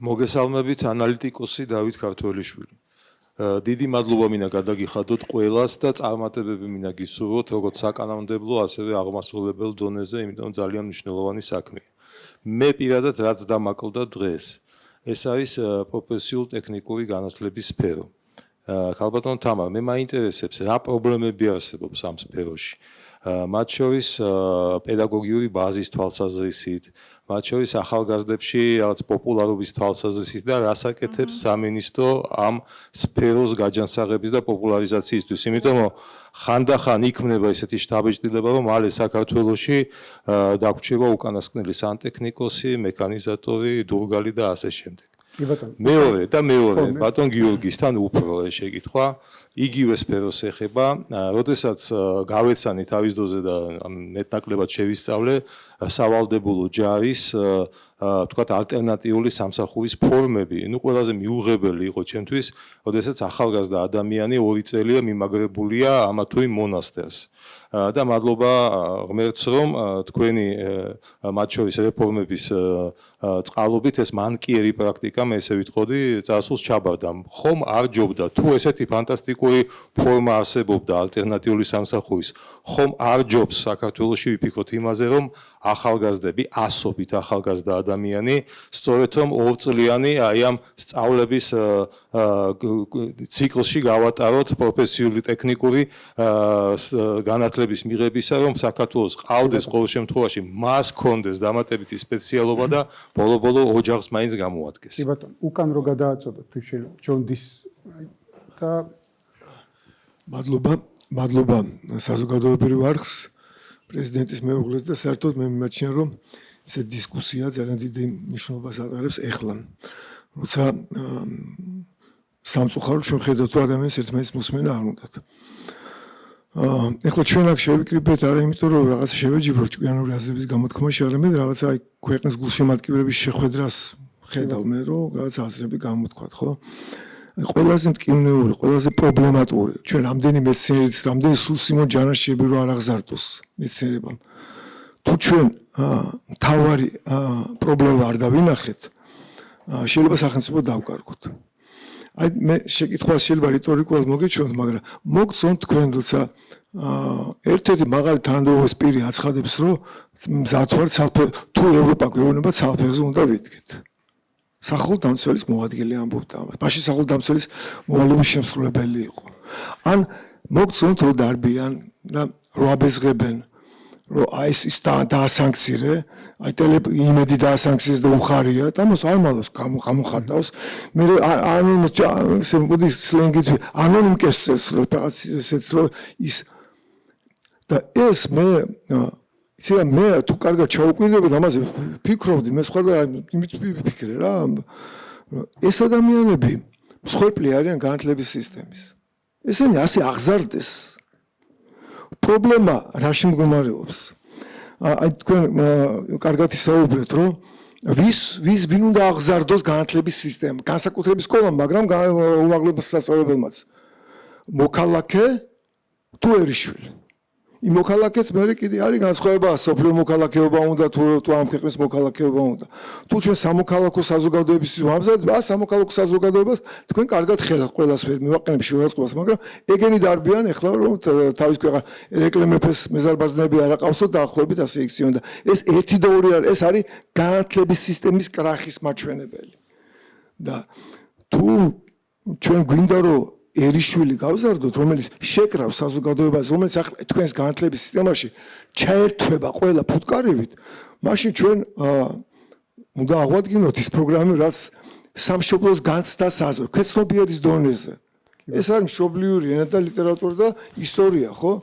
და შორს წასვლა არ მინდა გადახედეთ პროგრამებს, სასკოლო პროგრამებს, აი 50 წლის წინანდას თუნდაც. მზად არ წიგნები, მზად არ. მე შეიძლება ვიმუშაო და განვაახლოთ, რაღაცა დაემატოს, რაღაცა მოაგდეს, მაგრამ მზად არის.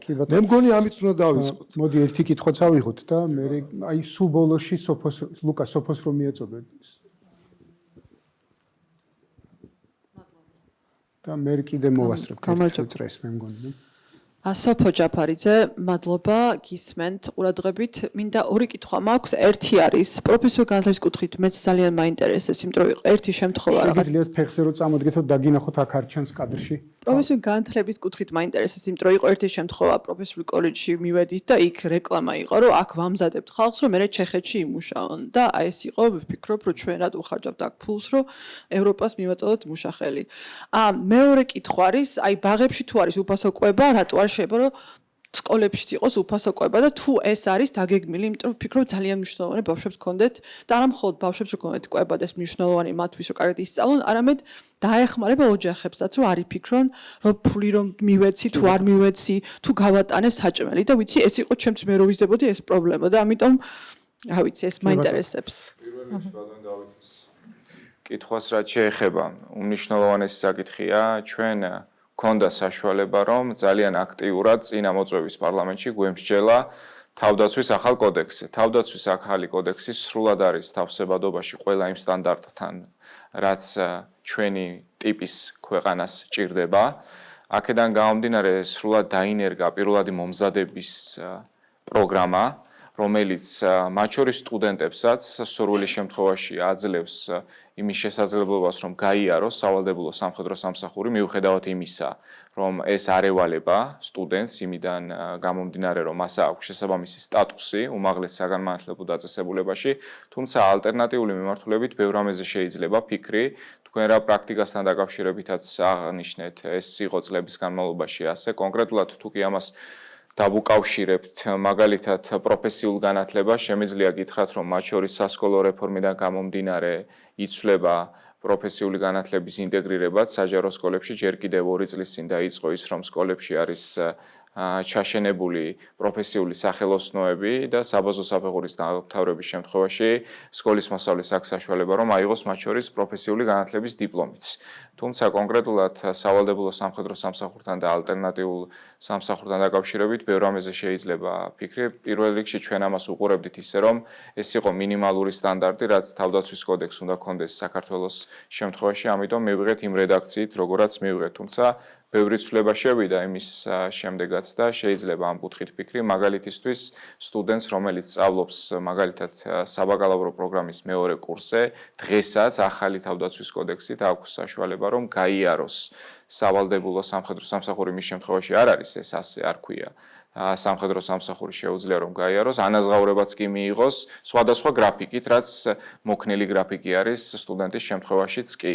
ასე რომ ამ მიმართულებით შეიძლება ბევრ რამეზე ფიქრი დამატებით. ბატონი ჯონდის შეკითხვებს რაც შეეხება, კი ეს რა თქმა უნდა მოდის იმ სისტემიდან, რომელიც დაახლოებით 20 წლის განმავლობაში იყო დანერგილი საქართველოში, კონკრეტულად განათლების სფეროში, სხვა რთული ახსნა, როგორ შეიძლება ადამიანს საკუთარ ქვეყანაში მაგალითად ურჩევნოდეს ბომბების წვენა, ვიდრე რაღაც გაურკვეველი სირცხვილი, რომელიც არავისთვის არ არის სირცხვილი, ვინც ამ ყველაფერს ადეკვატურად აღიქვამს, ასე რომ განათლების სისტემაში უნდა ვეძიოთ ეს პრობლემები, არა მხოლოდ მაგალითად სკოლამდელ განათლებაში ან ზოგად განათლებაში, არამედ უფრო მეტად მაინც საუნივერსიტეტო კერებში, რაც მან კი პრაქტიკას ვაწყდებოდით ხოლმე ამ კუთხით, იყო არაერთი კლუბი, რომელიც იყო რადიკალური კლუბიც კი საუნივერსიტეტო სივრცეში ჩამოყალიბებული, რაც ვერანაირად ვერ უძლებდა ვერც სამართლებრივ შეფასებას, ვერც კანონის მიერ შეფასებას და ვერც მორალურ შეფასებას. ეს ადამიანები გამოირჩეოდნენ იმით, რომ მაგალითად შეეძლოთ, რომ პოლიციელისთვის წაეკიდებინათ ცეცხლი, მაგრამ ამას წინ თქვი და დღესაც გავიმეორებ, მათ შორის ამ ადამიანებზეც ჩვენ გვაქვს პასუხისმგებლობა, შესაბამისად ეს ყველაფერი მოდის ჯერ კიდევ პირველი მეორე კლასიდან მანამდე სკოლამდელი ადრეული განათლებიდან, ასე რომ ამ რეფორმებით ვფიქრობთ, რომ ის რომ პირველ რიგში საგანმანათლებლო სისტემამ უნდა აღზარდოს მოქალაქეს მნიშვნელოვანია აუცილებლად, მაგრამ უნდა აღზარდოს ასევე მოქალაქე, რომელიც იქნება ეროვნული სულისკვეთებით აღჭურვილი. აქ საუბარი არ არის, რა თქმა უნდა, ეთნიკურ ქართველზე, ზოგადად საქართველოს მოქალაქეზე არის საუბარი და ქალბატონი სოფოს კითხვას რაც შეეხება, იმასთან დაკავშირებით, რომ პროფესიული განათლება უფრო მეტად უნდა განვითარდეს, გეთანხმებით ამაში რა თქმა უნდა და ამ კუთხით არის მაგალითად ის რომ წელს პირველად ხდება, როდესაც ერთიან ეროვნულ გამოცდებზე გარდა იმისა, რომ 20,000-ზე მეტი მისაღები ადგილი არის უმაღლეს სასწავლებლებში, გარდა ამისა პირველად ხდება, რომ სრულიად უფასო ხდება პროფესიული განათლებაც და 10,000-მდე ადგილი არის სხვადასხვა კოლეჯზე გამოცხადებული ერთიანი ეროვნული გამოცდების პარალელურად ეს იქნება ოფცია, რომელიც იქნება აბიტურიენტს, რომ გარდა უმაღლესი საგანმანათლებლო პროგრამისა მიუთითოს მაგალითად პროფესიული პროგრამაც და ჩვენ ვფიქრობთ, მუშაობთ იმაზე, რომ სკოლებში მოწესრიგდეს კვების საკითხი, პირველი გადაწყვეტილება რაც ამ კუთხით იყო არის შესაბამისი დადგენილება კანონქვემდებარე ნორმატიული აქტით დარეგულირდა რა არ უნდა იყიდებოდეს სკოლებში. ეს ამ კუთხით პირველი გადადგმული ნაბიჯი არის, თუმცა უფასო კვებასთან დაკავშირებით ბევრი გვაქვს სამუშაო და დიდი სიამოვნებით ამ საკითხებზე აუქტიურად ვიმსჯელებთ. მე შევამოკლებ გიორგი მისაუბრა უკვე. იცით რა? ხელმძღვანელოები არ გამოგრჩეს. არაფერი არ გამორჩება, თქვენს მიერ დასახელებული ყველა საკითხს ჭირდება ჩვენი ერთობლივი შრომა. რაც არ უნდა მე ახლა აქედან გესაუბროთ რა სტანდარტებით როგორ მივიდოდა თქვენ მომიწონოთ ან არ მომიწონოთ. ისეთ თემებს შეეხეთ მეგობრებო. ამ ქვეყნის მოქალაქეებო, რომ ერთად თუ არ ვიშრომეთ ამაზე, რას გულისხმობ ახლა აგიხსნით. ერიშვილობა, მშობლიური ენა და ლიტერატურა, პატრიოტი მოქალაქის გაზდა, რაც არ უნდა მოინდომოს სკოლა, ახლა სკოლა რამხელა ინსტიტუცია, ხო, იქ მასწავლებლის 62,000 მასწავლებლზე გესაუბრებით, აქედან 52,000 არის საჯარო სკოლაში, 600,000 მოსწავლეზე გესაუბრებით და 600,000 მოსწავლის უკან მშობლებზეც. დიახ, მეც მშობლებზეც გესაუბრებით, იმიტომ რომ თუ არ იქნა თანამშრომლობა მშობელს, ოჯახსა და სკოლას შორის. ხა როგორ წარმოგიდგენიათ, რომ ჩვენ ამ დიად მიზნებს მივახციოთ. ეს არის გამორიცხული ამბავი. ამიტომ ახლა უნდა გადავწყვიტოთ, რომ რა გვინდა? ერიშვილების გაზდა გვინდა ერთად, ხელიხელთ ჩაკიდებულებმა ყოველგვარი პათეტური ფრაზების გარეშე. არ გამოდის ეს სხვანაირად. არც არასდროს არავის არ გამოსვლი არც ერთ ქვეყანაში. თუ აქ არ იქნა თანამშრომლობა, თუ კი ის რაც კარგად გამოგდის სამწუხაროდ, რომ სკოლაში მოვიყვანე ბავშვი, ჩაგაბარეთ თქვენ. ბაღში მოვიყვანე, ჩაგაბარეთ თქვენ. არ არის ეს სწორი და ჯანმრთელი მიდგომა. რას ქვია ჩაგვაბარეთ? აქ ის პოლიტიკა, ის მიდგომა ჩვენ სახელმწიფოზე, ბატონო, გეთანხმებით ყველა სიტყვაში. აი გულით როგორც ქართველი რიგითი, ყველა სიტყვაში გეთანხმებით. იცით რა არის? არ გამოდის სხვანაირად, რომ მოვიყვან ბავშვს, იქ მშობელმა თავისი როლი უნდა შეასრულოს, თავისი პასუხისგებლობა უნდა წამოაყოლოს. ეს თანამშრომლობა უნდა იყოს განათლება და აღზრდა ერთად. თუ არ იქნა, კი ბატონო, მე შემოვიტან და ეხლა თქვენ რა ბძანეთ გამეღიმა, იმიტომ რომ კი ეს შემოგვაქვს ზუსტად ეხლა სახელმწიფოებში. ბევრი ილია, ბევრი აკაკი, ბევრი ვაჟა, ჩვენ ისეთი მდიდრები ვართ. რატომ უნდა თურაშაულის პატრონი ტყეში ეძებდა პანტასაო? თურაშაულის პატრონები ვართ ჩვენ ზუსტად. და ეს შემოგვაქვს, რომ ვინ ვართ, საიდან მოვდივართ, რაზე ვდგევართ, რა იყო ჩვენი ჯიში, რითი ვცოცხლობდით, რითი ვცხოვრობდით, რა გვასულდგუნებდა, როგორ მოვიტანეთ ეს საუკუნეები, ეს თუ არ ვასწავლეთ, რა აზრი აქვს მაშინ ამ ყველაფერს. ამიტომ მარტო ჩვენ ვერ ვიზამთ. ძალიან დიდ ამბავზე ვსაუბრობთ ახლა. ერთად უნდა შევძლოთ. პროფესიულ განათლებაზეც იგივე მინდა ვთქვა, კლიშეების თემიდან ნელ-ნელა გამოვდივართ ჩვენო საზოგადოება. რატომ პროფესიულ განათლებაში ახლა ხელი რო აწიოთ, რამდენია თქვენი ოჯახის წევრი, შეგიძლიათ მითხრათ? მადლობთ კიდევ? ბოდიში. ამაშია საქმე. შეხედეთ? უმაღლეს, ბატონო? პროფესიულ განათლებაში რამდენი წავიდა? კი, ხო, მაგრამ ერთეული, ნახეთ რისი თქმა მინდა. ნელ-ნელა კი გამოვდივართ ამ კლიშე, ჩემმა შვილმა უმაღლესში უნდა ჩააბაროს მაინდა-მაინც. გავიგე. ესეც გვაქვს, ეს უნდა ვთქვათ. მეორე პრობლემა რა გვაქვს პროფესიულ განათლებაში? გვაქვს ეს პრობლემა. ჩემმა შვილმა, რას ქვია, რატომ უნდა წავიდეს პროფესიულ განათლებაში ჩემი შვილი? თქვენი შვილი წავიდეს. არ არის ეს მიდგომა, არის ვაღიაროთ.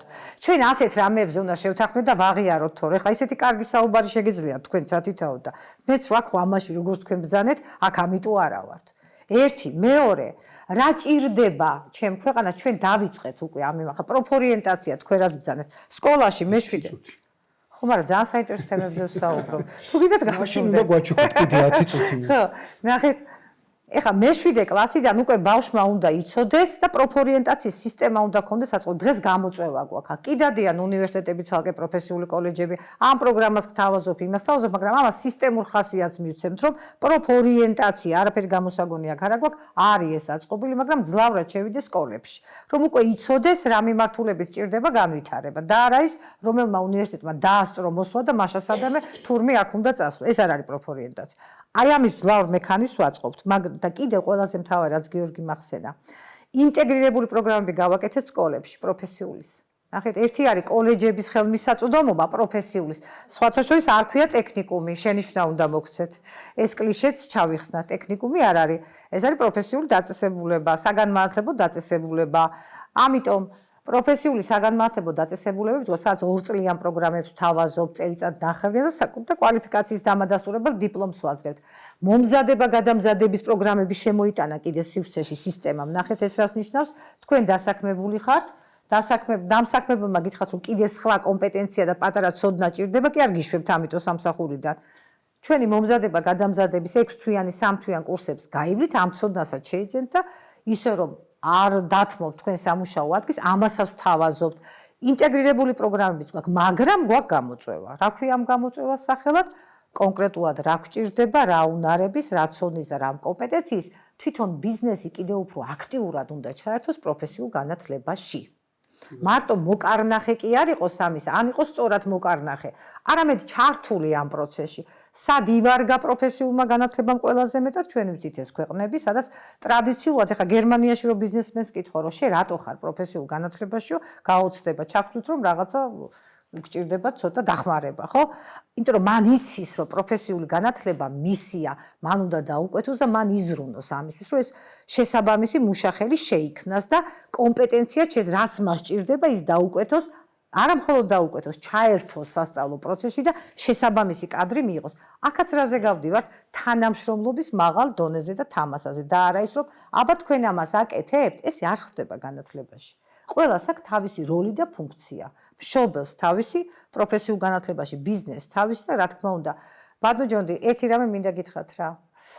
სულ ჩემ თავს ვიდანაშაულებ ხოლმე მართლა. აი ზრდა ვინახავ, ან არასწორად იქცევა, ან ვერ გაუზრდიათ, არ უსწავლებიათ, სად არის ის გული, სად არის ქართველობა, სად არის ჩვენი ტრადიცია, რატო არ იცის ამან, რატო იქცევა ასე. ჩემ თავში რას გულისხმობ? დიახ, განათლების სისტემაში ყალიბდება და ისხმება ის საფუძველი სწორი, რომელიც საბოლოო ჯამში უშვებს მოქალაქეს ამ ქვეყნის პატრიოტი ან იქნება, ან არ იქნება, ან დაცარიელებული იქნება, ან ღირებულებით სავსე იქნება. ეხლა ვართ ამ გზაზე. მაგრამ უთქვენოთ ვერაფერს ვერ გავაკეთებთ. ამაზე უნდა შევთანხმდეთ. კი ბატონო, ბაქა რაღაც თქმა გინდა. გავაკეთებ რა, უბრალოდ ანუ პროფესიულ განათლებაზე არ არის თქვა მოთხოვნილება საზოგადოებაში, ეგ იმ 35 წლიანი პოსტსაბჭოთა ტრანსფორმაციის შედეგია, რომელიც ნაშენს ვართ. ხა ინდუსტრიული უნდა იყოს საზოგადოება, რომ პროფესიულ განათლებაზე მოთხოვნა იყოს დეინდუსტრირებული საზოგადოებაში. ცხადია ოჯახის წევრებმა, ანუ თუ ქარხნები არ არის, ფაბრიკები არ არის, თუ ქვეყანა განვითარებული არ არის, პროფესიული განათლება რაში რატომ უნდა იყოს ადამიანის სამიზნე, ხო? ამიტომ არსებობს დიალექტიკური კავშირი ეკონომიკასა და ანუ ეკონომიკურ განვითარებასა და განათლებას შორის. ხო, თუ იქნება ქარხნები, ფაბრიკები და ინდუსტრიული ბაზა, ცხადია იქნება მოთხოვნილება პროფესიულ იმაზე, ხო? ანუ და საქართველოში არ არის, ხო, დასავლეთ ევროპის ქვეყნებში. მე თქვენ დასაქმების მაჩვენებლის, უმაღლეს დამთავრებულებს და პროფესიულ დამთავრებულებს. სად პირდაპირ ვერ დაგეთანხმებით ამაში. ახლა ქარხანები რომ უნდა იყოს და ამაში კი გეთანხმებით ამ ნაწილში მეტი, მაგრამ სხვა რამეს გეუბნებით ახლა.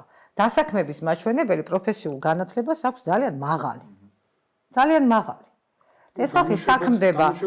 ეს ხალხი საქმდება და ამიტომ ეს ჩვენი რეფორმა თუნდაც ახლა უმაღლესისა და იმიტომ ვთქვი რომ პროფესიული ოცნებმა მიყვეს ამას, თქო, ეს მე ელაპარაკებოდეს რა გვინდა, ხო? იმიტომ არის რომ მოდი ვინ გვჭირდება, რა გვჭირდება და რამდენი გვჭირდება ერთის მხრივ დავითვალოთ, თქვა უმაღლეს განათლების მიმართულებით და აქ პროფესიულ განათლებაში ბაზარმა უნდა მიკარნა, არა მხოლოდ მიკარნახოს, ჩაერთოს იმ პროცესში, რომელსაც ქვია თუნდაც რა მჭირდება, როგორი მოდული მჭირდება ეს თუ რა ცოდნა, უნარები და კომპეტენციები მჭირდება კონკრეტულ ბიზნესს. ერთი წრე გვაქვს, აი იქიდან ვასიკოსგან დავიწყოთ. ხო, ვასიკოსგან დავიწყოთ.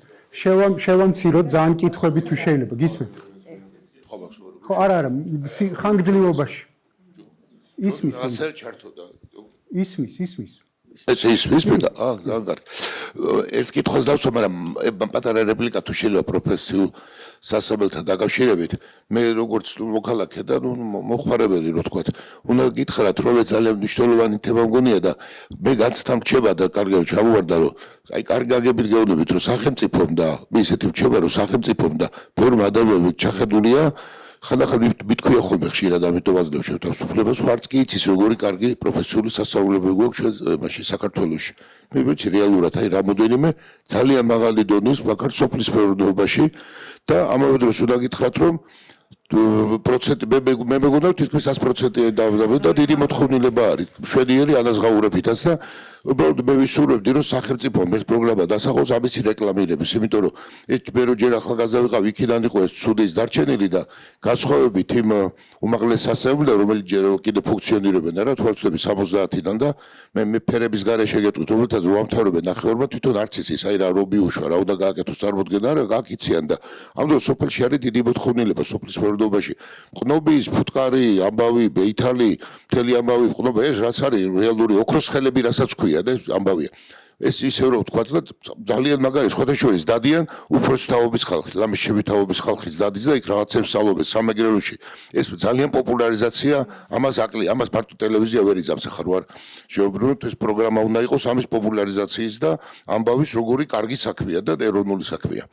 ეხლა მე მინდა ერთი რაღაცა კითხოთ, რომელიც სულ დღეს ეს საშუალოდ მოკლე კითხვა არის. აი და გიორგი დღეს გვიწევდა საუბარი.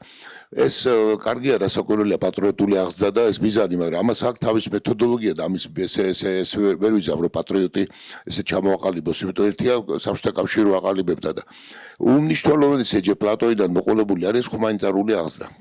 რომელიც უნდა გითხრათ რომ მეთოდოლოგიურად ჩემ თავისუფლებას მივცემ, უფრო გადატანილი იყო ფორმალურ შესრულებაზე. ეს საბჭოთა კავშირიდან მე სკოლაში ვასწავლედი, მაშინაც ესე იყო რომ აბა შენ ეს აგი ეს ინფორმაცია ამან მოიტანა სხვა სიკეთესთან ლიტერატურის ტესტირებით ამბავი და დღესაც უნდა გითხრათ რომ კი კარგი მასწავლებლები არიან, აქცენტი არის აღებული აი იმაზე რომ აი ვასწავლე ლიტერატურა და რა და უნდა იყოს ლიტერატურის კითხვა ვასწავლე. და ლიტერატურა უნდა უყვარდეს, ეს არის ამოცანა, იმიტომ რომ არ არსებობს ისეთი რაღაც რაოდენობა წიგნები, რომელსაც წაიკითხავ და ესე ყოს, მას უნდა გქონდეს უნარი ამის საკითხვის.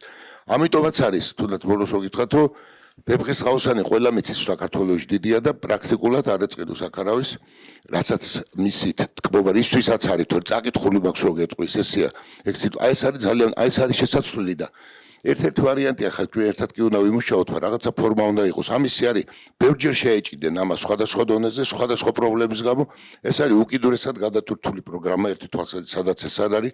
ეს არის აღებული რომ რატო ამხელა რეფორმა არის, კიდევ არის შანსი, რომ თუნდაც ნაწილობრივ შეიცვალოს ეს მიდგომა. თუნდაც ის ტრადიციული მიდგომა, რომ ყველა მიცის, ყველა მასწავლებელმა ქართულის ვისაც უსწავლებია, მაგალითად რომ აი შეუძლებელია ის რომ აყენოთ რომ პირდაპირ ძველი ქართული ლიტერატურის დაწყებით ქართულის მასწავლებელი. მიუხედავად ამისა, საბოლოოდ მაინც იმარჯვებს აზრი რომ პერიოდიზაცია და იქიდან დავიწყოთ და ხშირად ვამხობენ რომ არ დაგებიდან ბრუნდება ყმაწვილი გაუშვით მეროკლასელი, მეცხრაკლასელი დაბრუნდა და უცებ დაეჯახა სრულიად უცნო შუშანიკი, მერე ეს გაიარა მეროხსყაოსანი, იქ საათებით გადარბენან. ეს ეხება მუსიკას შესწავლოს ჰუმანიტარული აღზრდას. აი ეს თუ როგორი იგეგმება და გაგეგმარი, იმიტომ საბოლოოდ ამაზეა დამოკიდებული ადამიანმა შეიყვაროს, შეისის ხორცოს და ამით იყოს ამაყი იყოს იმით რომ აი რა კარგია რომ ვეფხისტყაოსანია, ოღონდ თავ ვეფხისტყაოსანი უნდა კითხულობდეს. მე ყველაზე ისეთ მაგალითი ავიღეთ, რომელიც მე მეჩვენება და არ ვიტყვი რომ ყველაზე უკითხავი წიგნია, ყველა შეთანხმებულები ვართ რომ ყველა რომ დიდია, მაგრამ ასეთი ამბავი. აი ეს ვეფხისტყაოსანი ლაკმუსის ქაღალდიც შეიძლება იყოს. და ეს როგორ თუ არის დაგეგმილი ჰუმანიტარული განათლების თვის მეთოდოლოგიის შეცვლა. პატას რომ მიეწოდოთ, აი წინ პატა ოთარი და ორი კითხვა ერთი აქედან, ერთი იქიდან და უნდა დავასრულოთ. თუ ქალბატონი თამარი დაგვითმობს დროს, როგორ ირთვება? არ ირთვება? შეიძლება? თქვენ კი ბატონო გისმენთ. ეთი ბაქარს გამოვეხმაურები და მე ხალბატონ თამარს და ბატონ გიორგის დაუსვამ კითხვას. რა ზიანი მოგვიტანა ლიბერალიზაციამ მოკლედ მინდა ვთქვა, ჩვენ განმოვიღეთ ამერიკის განათლების სისტემა და დღეს რა შედეგები გვაქვს. საბჭოთა კავშირი დაიშალა, ჩვენ მქონდა წერა-კითხვის დონე 100%, ამერიკაში 100%-ზე ნაკლები იყო მაშინაც, მაგრამ დღეს ამერიკაში წერა-კითხვის დონე დაიშვა 78%-მდე.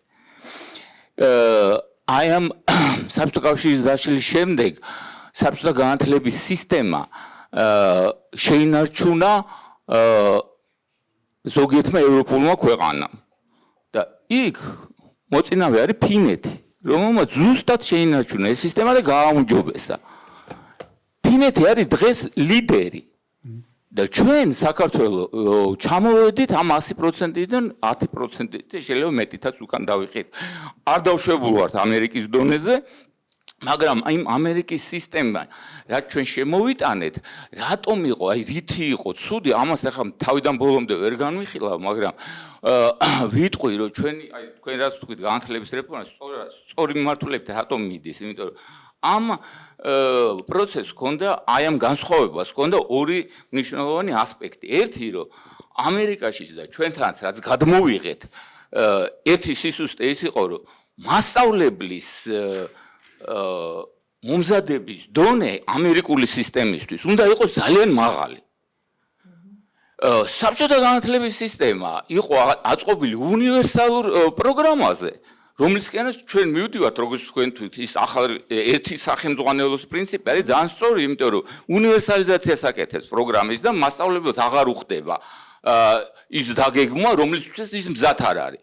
მაგრამ მეორე ის არის რომ ამერიკაში ყველა შეუძლია მასწავლებლობა არავითარი დიპლომი არ მოეთხოვება და ჩვენც ეს მივიღეთ. ფინეთში არ შეიძლება რომ მასწავლებელი იყო თუ შენ პედაგოგიური განათლება არ აქვს. შენ რომ ფიზიკოსი ხარ, ეს იმას არ ნიშნავს რომ შენ შეგიძლია ფიზიკა ასწავლო ვინმეს. და აი მე ვსვამ კითხვას, თქვენ სწორი მიმართულებით მიდიხართ, როდესაც ეს ერთი სახელმძღვანელოს პრინციპი გინდა შემოიღოთ, მაგრამ მასწავლებლის განათლების დონეს რას უშვებით? იქნება თუ არა მოთხოვნა მასწავლებლისთვის მასწავლებლის დიპლომზე. აი ესა ჩემი. მოდით ერთი წუთი ოთარს მიაწოდეთ, მაგრამ ერთს ვიტყვი თუ შეიძლება, ბატონ გიორგი უნდა გაუშვათ, თუ რამის უცებ ერთი ორი სიტყვა დაგვიტოვეთ და შემდეგ 10 წუთი რომ მასწავლებლებსაც მივცეთ შესაძლებლობა კითხვები გაგვისვათ. ხო და კი ბატონო, და შევაჯამოთ. მადლობა კიდევ ერთხელ, ძალიან საინტერესო დისკუსია. მზად ვართ კომიტეტი როგორც კანონით, ისე ჩვენი განწყობიდან გამომდინარეც რომ ნებისმიერ დროს ნებისმიერ საკითხზე ვიმსჯელოთ, ამ ორ კითხვას გავაერთიანებთ და გიპასუხებთ იმით, რა მაჩვენებლებიც გვაქვს საერთაშორისო კვლევებში, რომელიც კრიტიკას ვერ უძლებდა წლების განმავლობაში. ეს არის რომ პიზას და პილსის მეორე კვლევა რაც არის, რომელიც აფასებს კონკრეტული მიმართულებებით, იქნება ეს კითხვა, იქნება ეს მათემატიკა, თუ სხვადასხვა დისციპლინა, ძალიან დაბალი მაჩვენებლები გვაქვს, არაერთი სპეკულაცია მოყვა ამას, რაც ასევე განპირობებული იყო მაგალითად COVID პანდემიიდან გამომდინარე, თუმცა ის მაჩვენებლები, რომლებიც გვაქვს ამ კვლევებიდან გამომდინარე, ჩვენთვის არ არის დამაკმაყოფილებელი და სწორედ ამიტომ, როგორც ხალბატონმა თამარმა აღნიშნა თავიდანვე, სისტემურად ვუყურებთ ამ ყველაფერს, რომ დაწყებული ადრეული და სკოლამდელი განათლებიდან დამთავრებული მეცნიერებით, რაზეც თქვენ ძალიან სწორად აღნიშნეთ ჩემი აზრით, ეს არის უწყვეტი ჯაჭვი, სწორედ აქედან გამომდინარე აქტიური მუშაობის გაგრძელებას ვაპირებთ. ეს პროცესი არ არის ისე რომ ჩვენ ვუყურებთ ესე წერტილი დავუსვით და აქ ვერანაირ კორექტირებას ვერ შევიტანთ ვერც ერთ კონცეპტუალურ დოკუმენტში, მაგალითად ან ნებისმიერ კანონში. უფრო მეტი ჩვენ ვუყურებთ ამ ყველაფერს, რომ ეს საზოგადოებასთან მსჯელობის შედეგად გზადაგზა უნდა დაკორექტირდეს, თუმცა ის მტკივნეული გადაწყვეტილებებიც კი, რაც მივიღეთ მაგალითად შარშან, რომელიც შეიძლება გარკვეული ჯგუფისთვის იყო მიუღებელი, აუცილებლად გასაკეთებელი იყო და ნებისმიერ რეფორმას გარკვეული დისკომფორტი მოყვება. თუმცა პირველად ხდება მათ შორის კონკრეტულად ამ სექტორში, რომ მსგავსად დიდი რეფორმები ხორციელდება კვლევებზე დაფუძნებით, იქნება ეს ბაზრის კვლევა თუ ნებისმიერი სხვა კვლევა, ასე რომ სისტემურად ვფიქრობთ, რომ გავაუმჯობესებთ მათ შორის საერთაშორისო მაჩვენებლებსაც. მადლობა. აი ესე და შევაჯამოთ აქეთკენ თია. კი ბატონო, თქვენთანაც მოკლედ. მოგესალმებით, ოთარ ჭულუხაძე, ფილოსოფოსი თეორეტიკოსი და პოლიტიკის ანალიტიკოსი. დიდი მადლობა პირველ რიგში სადისკუსიო კლუბის ორგანიზატორებს და შემდეგ მომხსენებლებს ძალიან საინტერესო მოხსენებისთვის და მე მაქვს ორი კითხვა. პირველი, ჩვენ ბევრი ვისაუბრეთ სხვადასხვა მიმართულებით, მაგრამ რეალურად რაც ქართულ განათლებას უდგას პრობლემა და ამ შემთხვევაში სასკოლოზე კონცენტრირდები, თუმცა სხვებსაც. ეს არის განათლების ხარისხი და მე მაინტერესებს რა მექანიზმები არის ჩაშენებული თუ არის განათლების რეფორმაში სასკოლო განათლების ხარისხის ტესტირებისთვის, გამოცდისთვის და ცხადია საბოლოოდ ამ ხარისხის ამაღლებისთვის იქნება ეს რა შუალედური გამოცდა თუ სხვა. და მეორე კითხვა, რომელიც ებმის პირველს, ეს არის აი ეს სწორედ პროფესიულ განათლებაზე ხშირად ხვდებით რომ ჩემი აზრით ყოველ შემთხვევაში არის ძალიან დაბალი ის ზღვარი, რომელიც უნდა გადალახოს, თქვათ, აბიტურიენტმა იმისთვის, რათა ჩააბაროს უნივერსიტეტში. ხომ არ იგეგმება ამ ზღვარის აწევა, რაც ერთის მხრივ დაეხმარებოდა ფილტრაციას და სწორედ თქვათ ამ ნაკადის მართვას იმაზრით, რომ გადამისამართებულიყო გარკვეული კონტინგენტი უკვე იმ მიმართულებაზე, რაზეც თქვენ ისაუბრეთ, ანუ პროფესიულ მიმართულებაზე. აი ეს ორი კითხვა მექნებოდა ხარისხზე და ამ პროფესიულზე. მადლობთ. მე ვარ მანანა მირცხულავა, 92 საჯარო სკოლის მასწავლებელი. ჩემი ეს რაღაცა წინადადება, თხოვნა თუ რა ვიცი, როგორც თქვენ ჩათვლით ისე, წლების წინ ჩემმა ყოფილმა დირექტორმა ეკა კვირიკაშვილმა ძალიან მოიწონა ეს ჩემი ესეთი რაღაცა, ეს რა იყო წინადადება, რომ უნივერსიტეტის ფსიქოლოგიის ფაკულტეტის სტუდენტები დამამთავრებელ წელიწადს, ანუ პრაქტიკის ნაცვლად მოსულიყვნენ უფასო სკოლაში. რაში გვჭირდებიან ეს ფსიქოლოგი მათთვისაც კარგია და სკოლაში სამუშაოდაც ჩვენთვისაც კარგია. იმიტომ რომ ის ერთი ფსიქოლოგი 1400 მოსწავლეს, ნუ სასაცილოა ვერანანად ვერ უმკლავდება და იმ სტუდენტებსაც წაადგებოდა და მე რაღაცა ჩაიშალა ეს ამბავი, მე მგონი ჩვენ დირექტორი მაშინ დააწინაურეს და აღარც ისე და ახლა რაზე მაქვს საუბარი, რატომ ვკითხულობ ამ ფსიქოლოგის არა ეკა კვირიკაშვილი იდეების ის არის დიასკივრი და დიახ და მათ შორის და კიდევ რატომ მინდა ეს ფსიქოლოგები იყო ამდენი სკოლაში ინკლუზიურ სწავლებასთან დაკავშირებით ჩვენ მასწავლებლებს მე ახლა მე-5 კლასიდან ვასწავლი არ ვარ დაწყებითი მასწავლებელი ისტორიის მასწავლებელი ვარ და ბავშვები ჩვენთან მოდიან შეუფასებელი ზოგიერთ მშობელს ვერანაირად ვერ გააგებინებ, სწორად გამიგეთ, რისი თქმა უნდა.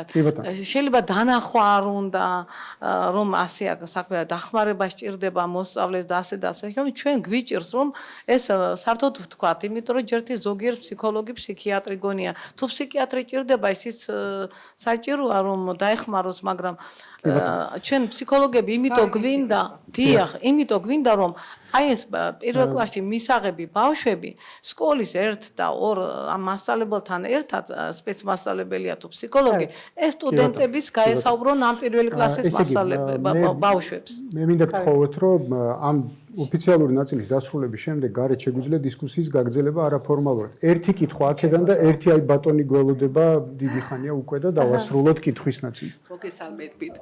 მე გახლავთ მეგი კუთხაშვილი, თბილისის 93 საჯარო სკოლის დაწყებითების მეტრო მასწავლებელი. ხა დაჟინებით ვითხოვდი რომ უნდა ვთქვა მეთქი, მაგრამ უნდა მეთქვა აუცილებლად.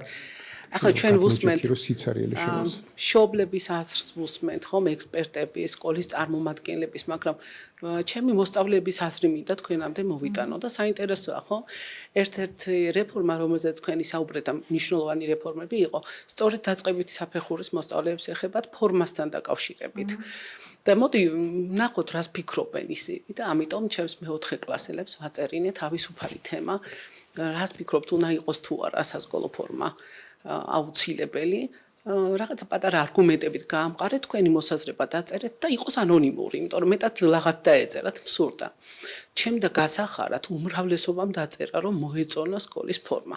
დიზაინი ერთად განვიხილეთ საკლასო ოთახში წინასწარ. მოეწონა და არგუმენტები იყო ძალიან საინტერესო და მინდა რომ გითხრათ. ახლა ჩვენ რაღაცა კრიტიკულად გვინდა ხოლმე რაღაცეებს შევხედოთ, მაგრამ დადებითიც უნდა აღენიშნოს. ეს არის მეტი პასუხისმგებლობა გვექნებაო და კი გამეცინა პასუხისმგებლობა ახლაც უნდა გქონდეთ მეთქი. აი როცა ფორმა გვაცია, განწყობა უფრო მეტი გვაქვს, რომ სკოლაში მივდივართ. მეორე იყო თანასწორუფლებიანები ვართო და ძალიან მომეწონა ეს თანასწორობაც რომ ახსენეს. ნაკლები საფიქრალი გვაქვს, გვექნება მე და დედას რა ჩავიცვათ ყოველდღეო და ყველაზე მეტად მაინც რაც მომეწონა და ის სრულიად ვეთანხმები, ეს იყო არჩევანის საშუალება გოგოების შემთხვევაში.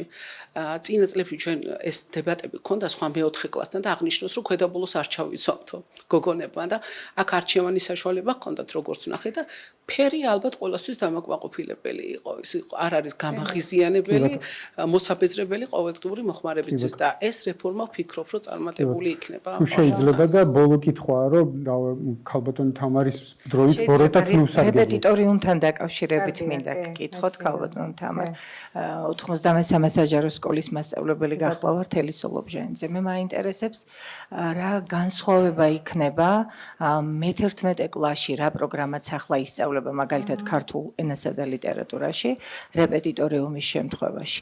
ანუ პროგრამად დარჩება, მაგრამ განსხვავება რა იქნება აი ეს რომ. დიდი მადლობა. რომ მიეწოდოთ თუ შეიძლება უკაცრავად ბოროტად სარგებლობთ უკვე ქალბატონი თამარის დროით. მოგესალმებით. გიორგი ვერულაშვილი, თბილისის კლასიკური გიმნაზია. ბატონ ჯონდის მინდა გამოვეხმაურო, მაინც ჭკვიანურ ლაპარაკში შეჯიბრი მოგვიწია, მე მგონი, მაგრამ კითხვა ჩემი ეხება შემდეგს. ახლა როგორც ვიცით, ზოგადი განათლების რეფორმის ეროვნული კონცეფცია მათ შორის გულისხმობს სკოლისთვის აღმზრდელობითი ფუნქციის და როლის დაბრუნებას, ხო? მაგრამ ალბათ ვთანხმდებით იმაზეც, რომ ეს მიზანი მიღწევადი ვერ იქნება თუ სკოლის როგორც საგანმანათლებლო დაწესებულების და მასწავლებლობის როგორც პროფესიის პრესტიჟი და ავტორიტეტი უბრალოდ არ აიწევს და ამ თვალსაზრისით ჩვენ ამ მომენტისთვის საკმაოდ მძიმე მდგომარეობა გვაქვს.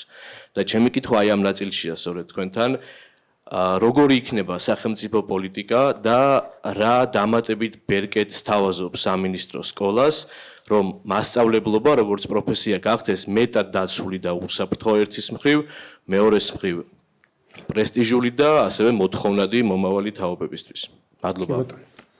ახლა თქვენ განსაზღვრეთ რამდენი დრო გაქვთ. კი ბატონო, მოდით მაინც ძირითადი კითხვების მიემართებოდა პედაგოგს და მადლობა თქვენ ამ შეკითხვისთვის, იმიტომ რომ კიდევ ერთხელ გავმეორდები ჩვენი რეფორმის მიდგომების მთავარი შემტანი საკლასო ოთახში და ელჩები არიან სწორედ პედაგოგები. მათი პროფესიული განვითარება და შესაბამის ცოდნით შეიარაღება და მათი მხარდაჭერა არის ერთ-ერთი უმნიშვნელოვანესი პრაგმატული ამბავიც, მოდი ესე ვთქვათ, არა მხოლოდ ჩვენი ერთ-ერთი უმნიშვნელოვანესი მიზანი, არამედ პრაგმატული ამბავიც, იმიტომ რომ ყველაფერი წყალში გეყრება, თუ მასწავლებელი არ არის შესაბამისი ცოდნით შეიარაღებული და შესაბამისი მეთოდოლოგით.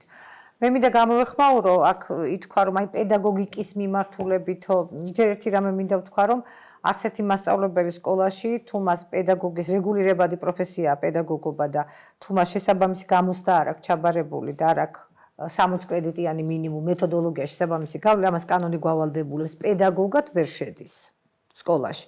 ხა ჩვენ თუ საუბრობთ იქ მაძიებელზე, დროებით აყვანილზე, დარჩენილ პრაქტიკოსს, ეს ძალიან მცირე სეგმენტია. ზოგადად პედაგოგის მიმართულება ეს გახავთ რეგულირებადი პროფესია და შესაბამისად იქ განსაზღვრულია ძალიან ცხადად იმისათვის რომ შეხვიდეს სკოლაში და ასწავლო კონკრეტული საგანი, შესაბამის საგნის გამოცდა უნდა ქონდეს ჩაბარებული და 60 კრედიტიანი პროგრამა, 300 კრედიტიანი და ასე შემდეგ. ყოველ შემთხვევაში პედაგოგმა სავალდებულოდ მოგეთხოვება, მაგრამ პრობლემა რაშია? მათ შორის უმაღლესი განათლების რეფორმის ნაწილში თქვენ იცით რომ ერთ-ერთ მთავარ თემად იყო სწორედ ეს თემა წამოწეული და ითქვა რომ პედაგოგიური მიმართულება გაძლიერდეს განსაკუთრებით არა მხოლოდ რეგიონულ უნივერსიტეტებში. რატომ გამოიკვეთა ეს თემა, ხო? ხა ჩვენ შეგვიძლია ვახსენოთ ძველი უნივერსიტეტები, მათ შორის ეს ყოფილი პუშკინი, ილიანოვი, გორი და ასე შემდეგ, რომ ეს პედაგოგიური მიმართულებით ამზადებდნენ პედაგოგებს და აქ მეთოდოლოგიის მიმართულებაში ძალიან ბევრი რამე იდებოდა და ისხმებოდა.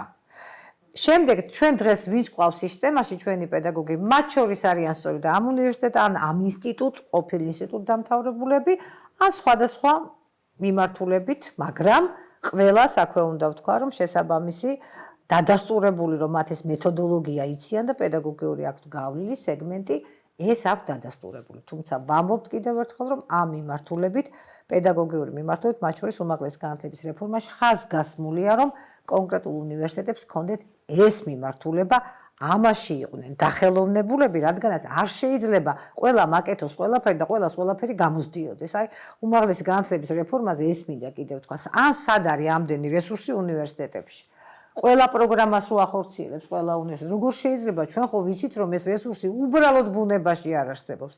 ვისაც რა შეუძლია და რა გამო დახელოვნდეს ადამიანური რესურსი მაქსიმალურად მოაბილიზოს და შესაბამისი პროგრამის ხარისხზეც ასე გავალთ. აქ ხარისხი ბრძანეთ თქვენ, ხომ კითხვა და ამისთვის ხარისხს როგორ დაიჭერ?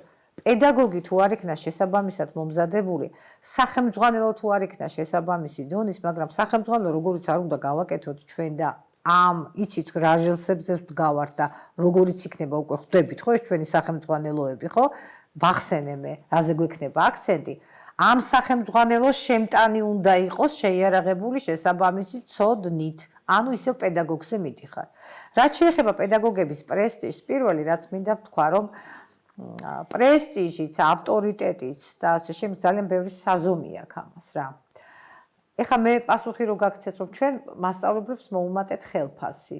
ხო შორს არ აქვს ურიგო ხელფასი. ხო არ იქნება ეს თქვენთვის დამაკმაყოფილებელი. თქვენ მეტყვით რომ რატომ უფრო მეტი ხელფასი არ უნდა გქონდეს მასწავლებლებს? მე შემიძლია პასუხი გაგცეთ. მაქვს თუ არა საზომი იმისა რომ შესაბამისი დავალება რაც მასწავლებელს აქვს საკლასო ოთახში ის აკეთებს თუ არა იმ ხარისხით. ასე უნდა წავყვეთ მაშინ მსჯელობას, ხო? ხომ ეთანხმებით. ამიტომ ნახეთ რა მექანიზმებზე გესაუბრებით პირველი ინდივიდუალური საჭიროება მასწავლებლისა, სადაც მე ვადგენ, რაში ჭირდება მას გაძლიერება, ეს მექანიზმი შემომაქვს. მეორე, კარიერული განვითარების სქემა, აქამდე სხვანაირად ითვლებოდა ეგ ამბავი, 400 ლარი იყო მასწავლებლობაში ხელფასი და დანამატები იყო 3-ჯერ მეტი, 1200, 1400, ხა ფუნქციები რო ჩამოგიყვეთ. რა ფუნქციისთვის ვაძლევდით მასწავლებელს, მასწავლებელს რო ევალება ისედაც, ან რო ვერ შეასრულებდა ისეთი. რისი თქმა მინდა, აქამდე სახელმწიფო პოლიტიკა ასეთი იყო. 400 ლარი საკლასო ოთახში ჩატარებული გაკვეთილებისთვის და 800 ლარი სტატუსებისთვის, რომელიც პირდაპირ კარგ მასწავლებლობას მაინც და მაინც არ ნიშნავდა. მივხვდით, ანუ ეხა ეს ლოგიკა შეიცვალა და ვამბობთ, რომ კარიერული განვითარების მასწავლებლობაში გაძლევ მე შენ ძირითად ხელფასს. იმიტომ რომ საკლასო ოთახში თუ გიშვებ, უფროსი ხარ წამყვანი თუ მენტორი, ჩემთვის ეს კი არ ნიშნავს გენდობი, ესე იგი, ხო? ბავშვს რო გაკვეთილს უკითხავ, შენ შესაბამისი ცოდნით შეიარაღებული უნდა იყო. არ აინტერესებს მოსწავლეს სტატუსით უფროსი ხარ, წამყვანი ხარ თუ მენტორი ხარ. ეს არ არის მისთვის აი სისტემამ შეგიშვა საკლასო ოთახში. ხო და შესაბამისად კვალიფიციური უნდა იყო, მეთოდოლოგიაც უნდა იცოდე და ყველაფერი. მორჩა. ამაში ვიხდით ახლა ჩვენ მთავარ ხელფასს, ხოლო რატო წავედი ახლა წამყვანი მენტორის სტატუსზე? სამაგიეროდ იცით რა კულტურა შემოგვაქვს? აი ავტორიზაცია რო ვახსენე ცოტა ხნის წინ, გარე ხარისხის შემფასებელი რო შევიდა სკოლაში. სკოლა რო შეაფასა და თქვა თქვენ სკოლაში გიჭირთ მაგალითად ფიზიკის მიმართულებით გჭირდებათ გაძლიერება ან მეთოდოლოგიაში მოისურვებთ ან სტრატეგიულ ხედვაში როგორ ვითარდება სკოლა გაქვთ ეს ჩამორჩენა რა შვებიან მასწავლებლები კარიერული განვითარების სქემაში თავისი წილი პასუხისგებლობას იღებენ როგორ შეეხიდონ რომ სკოლის ხარისხი გაუმჯობესდეს ვიღაცა შეუძლია კვლევაში ვიღაცა შეუძლია ლიდერობაში ოღონდ ამას თავისი მეთოდოლოგია მოყვება ანუ რა გამოდის ერთი რომ მასწავლებელს მე ჩემთვის ჩვენგან აქვს თავარი დაკვეთა ფიზიკის მასწავლებელი თუ ხარ ქართულის მასწავლებელი თუ ხარ და ქართული უნდა ასწავლო მაგრად ფიზიკა უნდა ასწავლო მაგრად ამაში მე შენ გეხმარები ინდივიდუალურად ვადგე რაში გჭირდება დახმარება და გაძლიერება მაგრამ როგორც კი ცოტა ისეთ როგორ გითხრათ აი ამ ნაწილში რომ და თუ ამას ვერ აკეთებ ეს კითხვა საერთოდ არც უნდა დაისვას მიდგომა ასეთია ანუ პასუხისგებლობის გაზიარებაზე გესაუბრებით ახლა. და რატომ არ უნდა გავბედოთ ამ კითხვის დასმა? თუ კი მე შენ მიზნობრივად გეხმარები. უკვე გამოვარკვიე რაში გჭირდება დახმარება მასწავლებელო. დაგეხმარე, შეგაიარაღე ცოდნი, დავხარჯე ამაში რესურსი და ხედავ რომ აქედან თქვათ მაინდამაინც ეს შედეგი არ არის. რა ვქნათ? ანუ ამ კითხვის დასმის უფლებაც კი არა გვაქვს. ჩვენი თვითმიზანი ხომ არ არის? ჩვენი მიზანია რომ მასწავლებლები გავაძლიეროთ, აგერს ხედან მასწავლებლები და იციან სხვადასხვა ტრენინგები უფრო მეტიც, ვისაც გამოცდა არ ჩაუბარებია და კომპეტენცია არ აქვს დადასტურებული, მარტივად რო გითხრათ, 8 სწავლის საგანს და ის საგანი რო არ აქვს ჩაბარებული, იმიტომ რომ საგნობრივ ჯგუფში შეეძლო რომ ესწავლებინა. იცით რა ვქენით? ტრენინგები ჩავნიშნეთ ეხლა რომ ამ მასწავლებლებს, რომლებიც წლები ამ საგანს ასწავლიან, წესით ხომ ჭირდებოდეთ დახმარება. თუ ასწავლის საგანს რაღაცო გჭირდება, თუ კარგად ასწავლო, ხო დახმარება. ტრენინგებს უტარებთ, რომ ოღონდაც ეს გამოცდები ჩააბარო, იმიტომ რომ მიზანი არ არის ეს მასწავლებლები ხა ვინ წლებია სკოლაში, ყო აღარ იყვნენ სკოლაში და გავიდნენ, მაგრამ ამავდროულად უბაღლეს რო ამთავრებენ ახალგაზრდები და შემოსვლა რო უნდათ სისტემაში, მათაც ხო უნდა მივცეთ საშუალება. ამიტომ შეფასების მექანიზმი მხარდაჭერის ბევრწლიანი გამოგყვები და დაგიჭერ მხარს მასწავლებელო მეცოდინება შენ რა გჭირდება, მაგრამ შენც უნდა წამომყვე. ეს არ არის როგორ გითხრათ, მემკვიდრეობით მიღებული რაღაცა, რომელსაც წამოყვები თუ არ წამოყვები, ხარისხიან გაკვეთის ჩავატარებ თუ არ ჩავატარებ, მაინც უნდა ვიყო მე რა რომ რაღაცას ვერ ვაკეთებ ისე როგორც საჭირო. ეს არ არის სწორი მიდგომა. ამაში ხომ მეთანხმებით. ამიტომ ვამბობთ ჩვენ რომ სოლიდარობა საზოგადოებისა თავარი თქვენ ვის ემსახურებით, ჩვენ ვის ვემსახურებით, მართლა ჩვენს მომავალ თაობას და იქ თუ რამე შეგვეშალა, ეხა აქ სუბიექტივიზმი როგორ შეიძლება იყოს საპირწონეთ სასწორის მეორე მხარეზე. აი რომ მე სუბიექტად მგონია რომ მე რა რომ ვერ ვივარგე ამაში, მაინც აქ უნდა ვიყო მე. აი როგორ შეიძლება, როცა შენი ქვეყნის მომავალზეა საუბარი. აქ ასე მესაუბრო. ამიტომ ვამბობთ რომ ეს ისეთი თემა არის მასწავლებელიც, მშობელიც, ნებისმიერი მოქალაქე და ყველა ვართ მიბმული სკოლასთან, ყველა ვართ მიბმული, ზოგი პირდაპირ, ზოგი ირიბად. აქ უნდა გავერთიანდეთ ყველა შემთხვევაში. და არ შეიძლება რომ მე უკვე უიცით რა, აქ ეხლა იყვირებს ვიღაცა, გამოვა ორი კაცი გარეთ, ხუთს მე მოუნდება რომ აქედან რაღაც პოლიტიკა აწყოს, მე შვიდს მოუნდება რომ უი რა კარგი, ამათ მე მგონი რაღაცა იქ შეეშალა ტექნიკურ ნაწილში.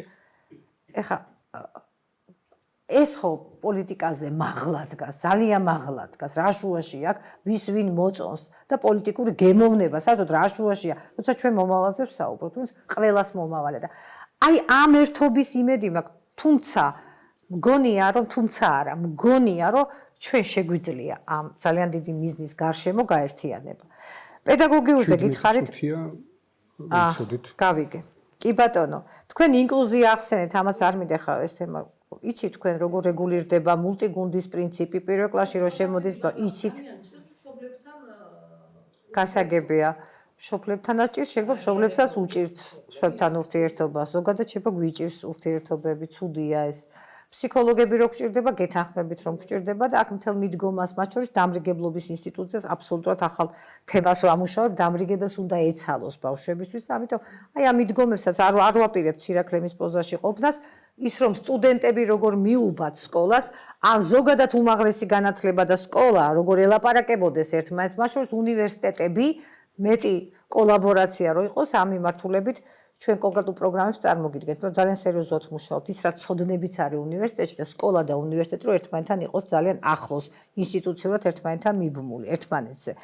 დიახ, დანარჩენი, რა ვიცი, დისციპლინის ნაწილში აქ ჩანიშნული მქონდა საკითხები, რეპეტიტორიუმს ვიტყვი და ამით მორჩები ძალიან, იმიტომ რომ მიწევს წასვლა რეპეტიტორიუმი. მეგობრებო, რეპეტიტორიუმი იქნება შენს ინტერესებზე მორგებული სასწავლო პროცესი, რო წარმოიდგინოთ რა.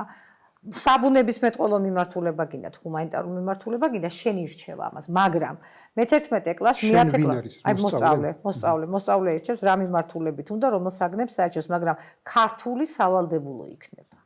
ქართული სულ რომ მითხრათ, რომ აიცით რა, მე ფიზიკის მიმართულებით მივდივარ, არა, მე-11 კლასში რეპეტიტორიუმში ქართული ყოველთვის იქნება სავალდებულო დასარჩევი.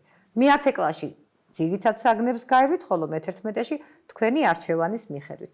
თუ მე-12 კლასი მომინდა რომ ვისწავლო, მოგცემ ამის საშუალება, შეიძლება ყველა სკოლაში არა, მაგრამ სწორედ იმ როდესაც დარეგისტრირდებიან მსურველები, ჩვენ რა თქმა უნდა მათ მივცეთ ამის საშუალებას. კიდე ერთი თემა და ამით მოვრჩი. უკაცრავად დაგაკონკრეტებთ. ეს რეპეტიტორიუმი არის დროებითი ინსტრუმენტი თუ რაღაცა არა, საშუალო საფეხურის მოწყობა გვაქვს ასეთი. საბაზო საფეხური კონსტიტუციით იცით რომ არის სავალდებულო, საბაზო საფეხური 9 წლიანი იქნება და არის და 9 წელი მოგეცით ზოგადი ცოდნები. მე-10 კლასი უკვე საშუალო საფეხურზე რომ გადახვალთ იმისათვის რომ უკვე განაცხადებთ რომ საშუალო საფეხურზე გინდათ სწავლა, კი ბატონო, საშუალო საფეხურზე გადახვალთ და იმისათვის რომ ატესტატი მოგცეთ, გასწავლით კონკრეტულ ძირითად საგნებს, ის რაც საშუალო საფეხურისთვის არის საჭირო, ხოლო მე-11 კლასი იქნება ასეთი მოწყობის, რაც გვაქვს უცხოეთში, ხო, ბევრ ქვეყანაში.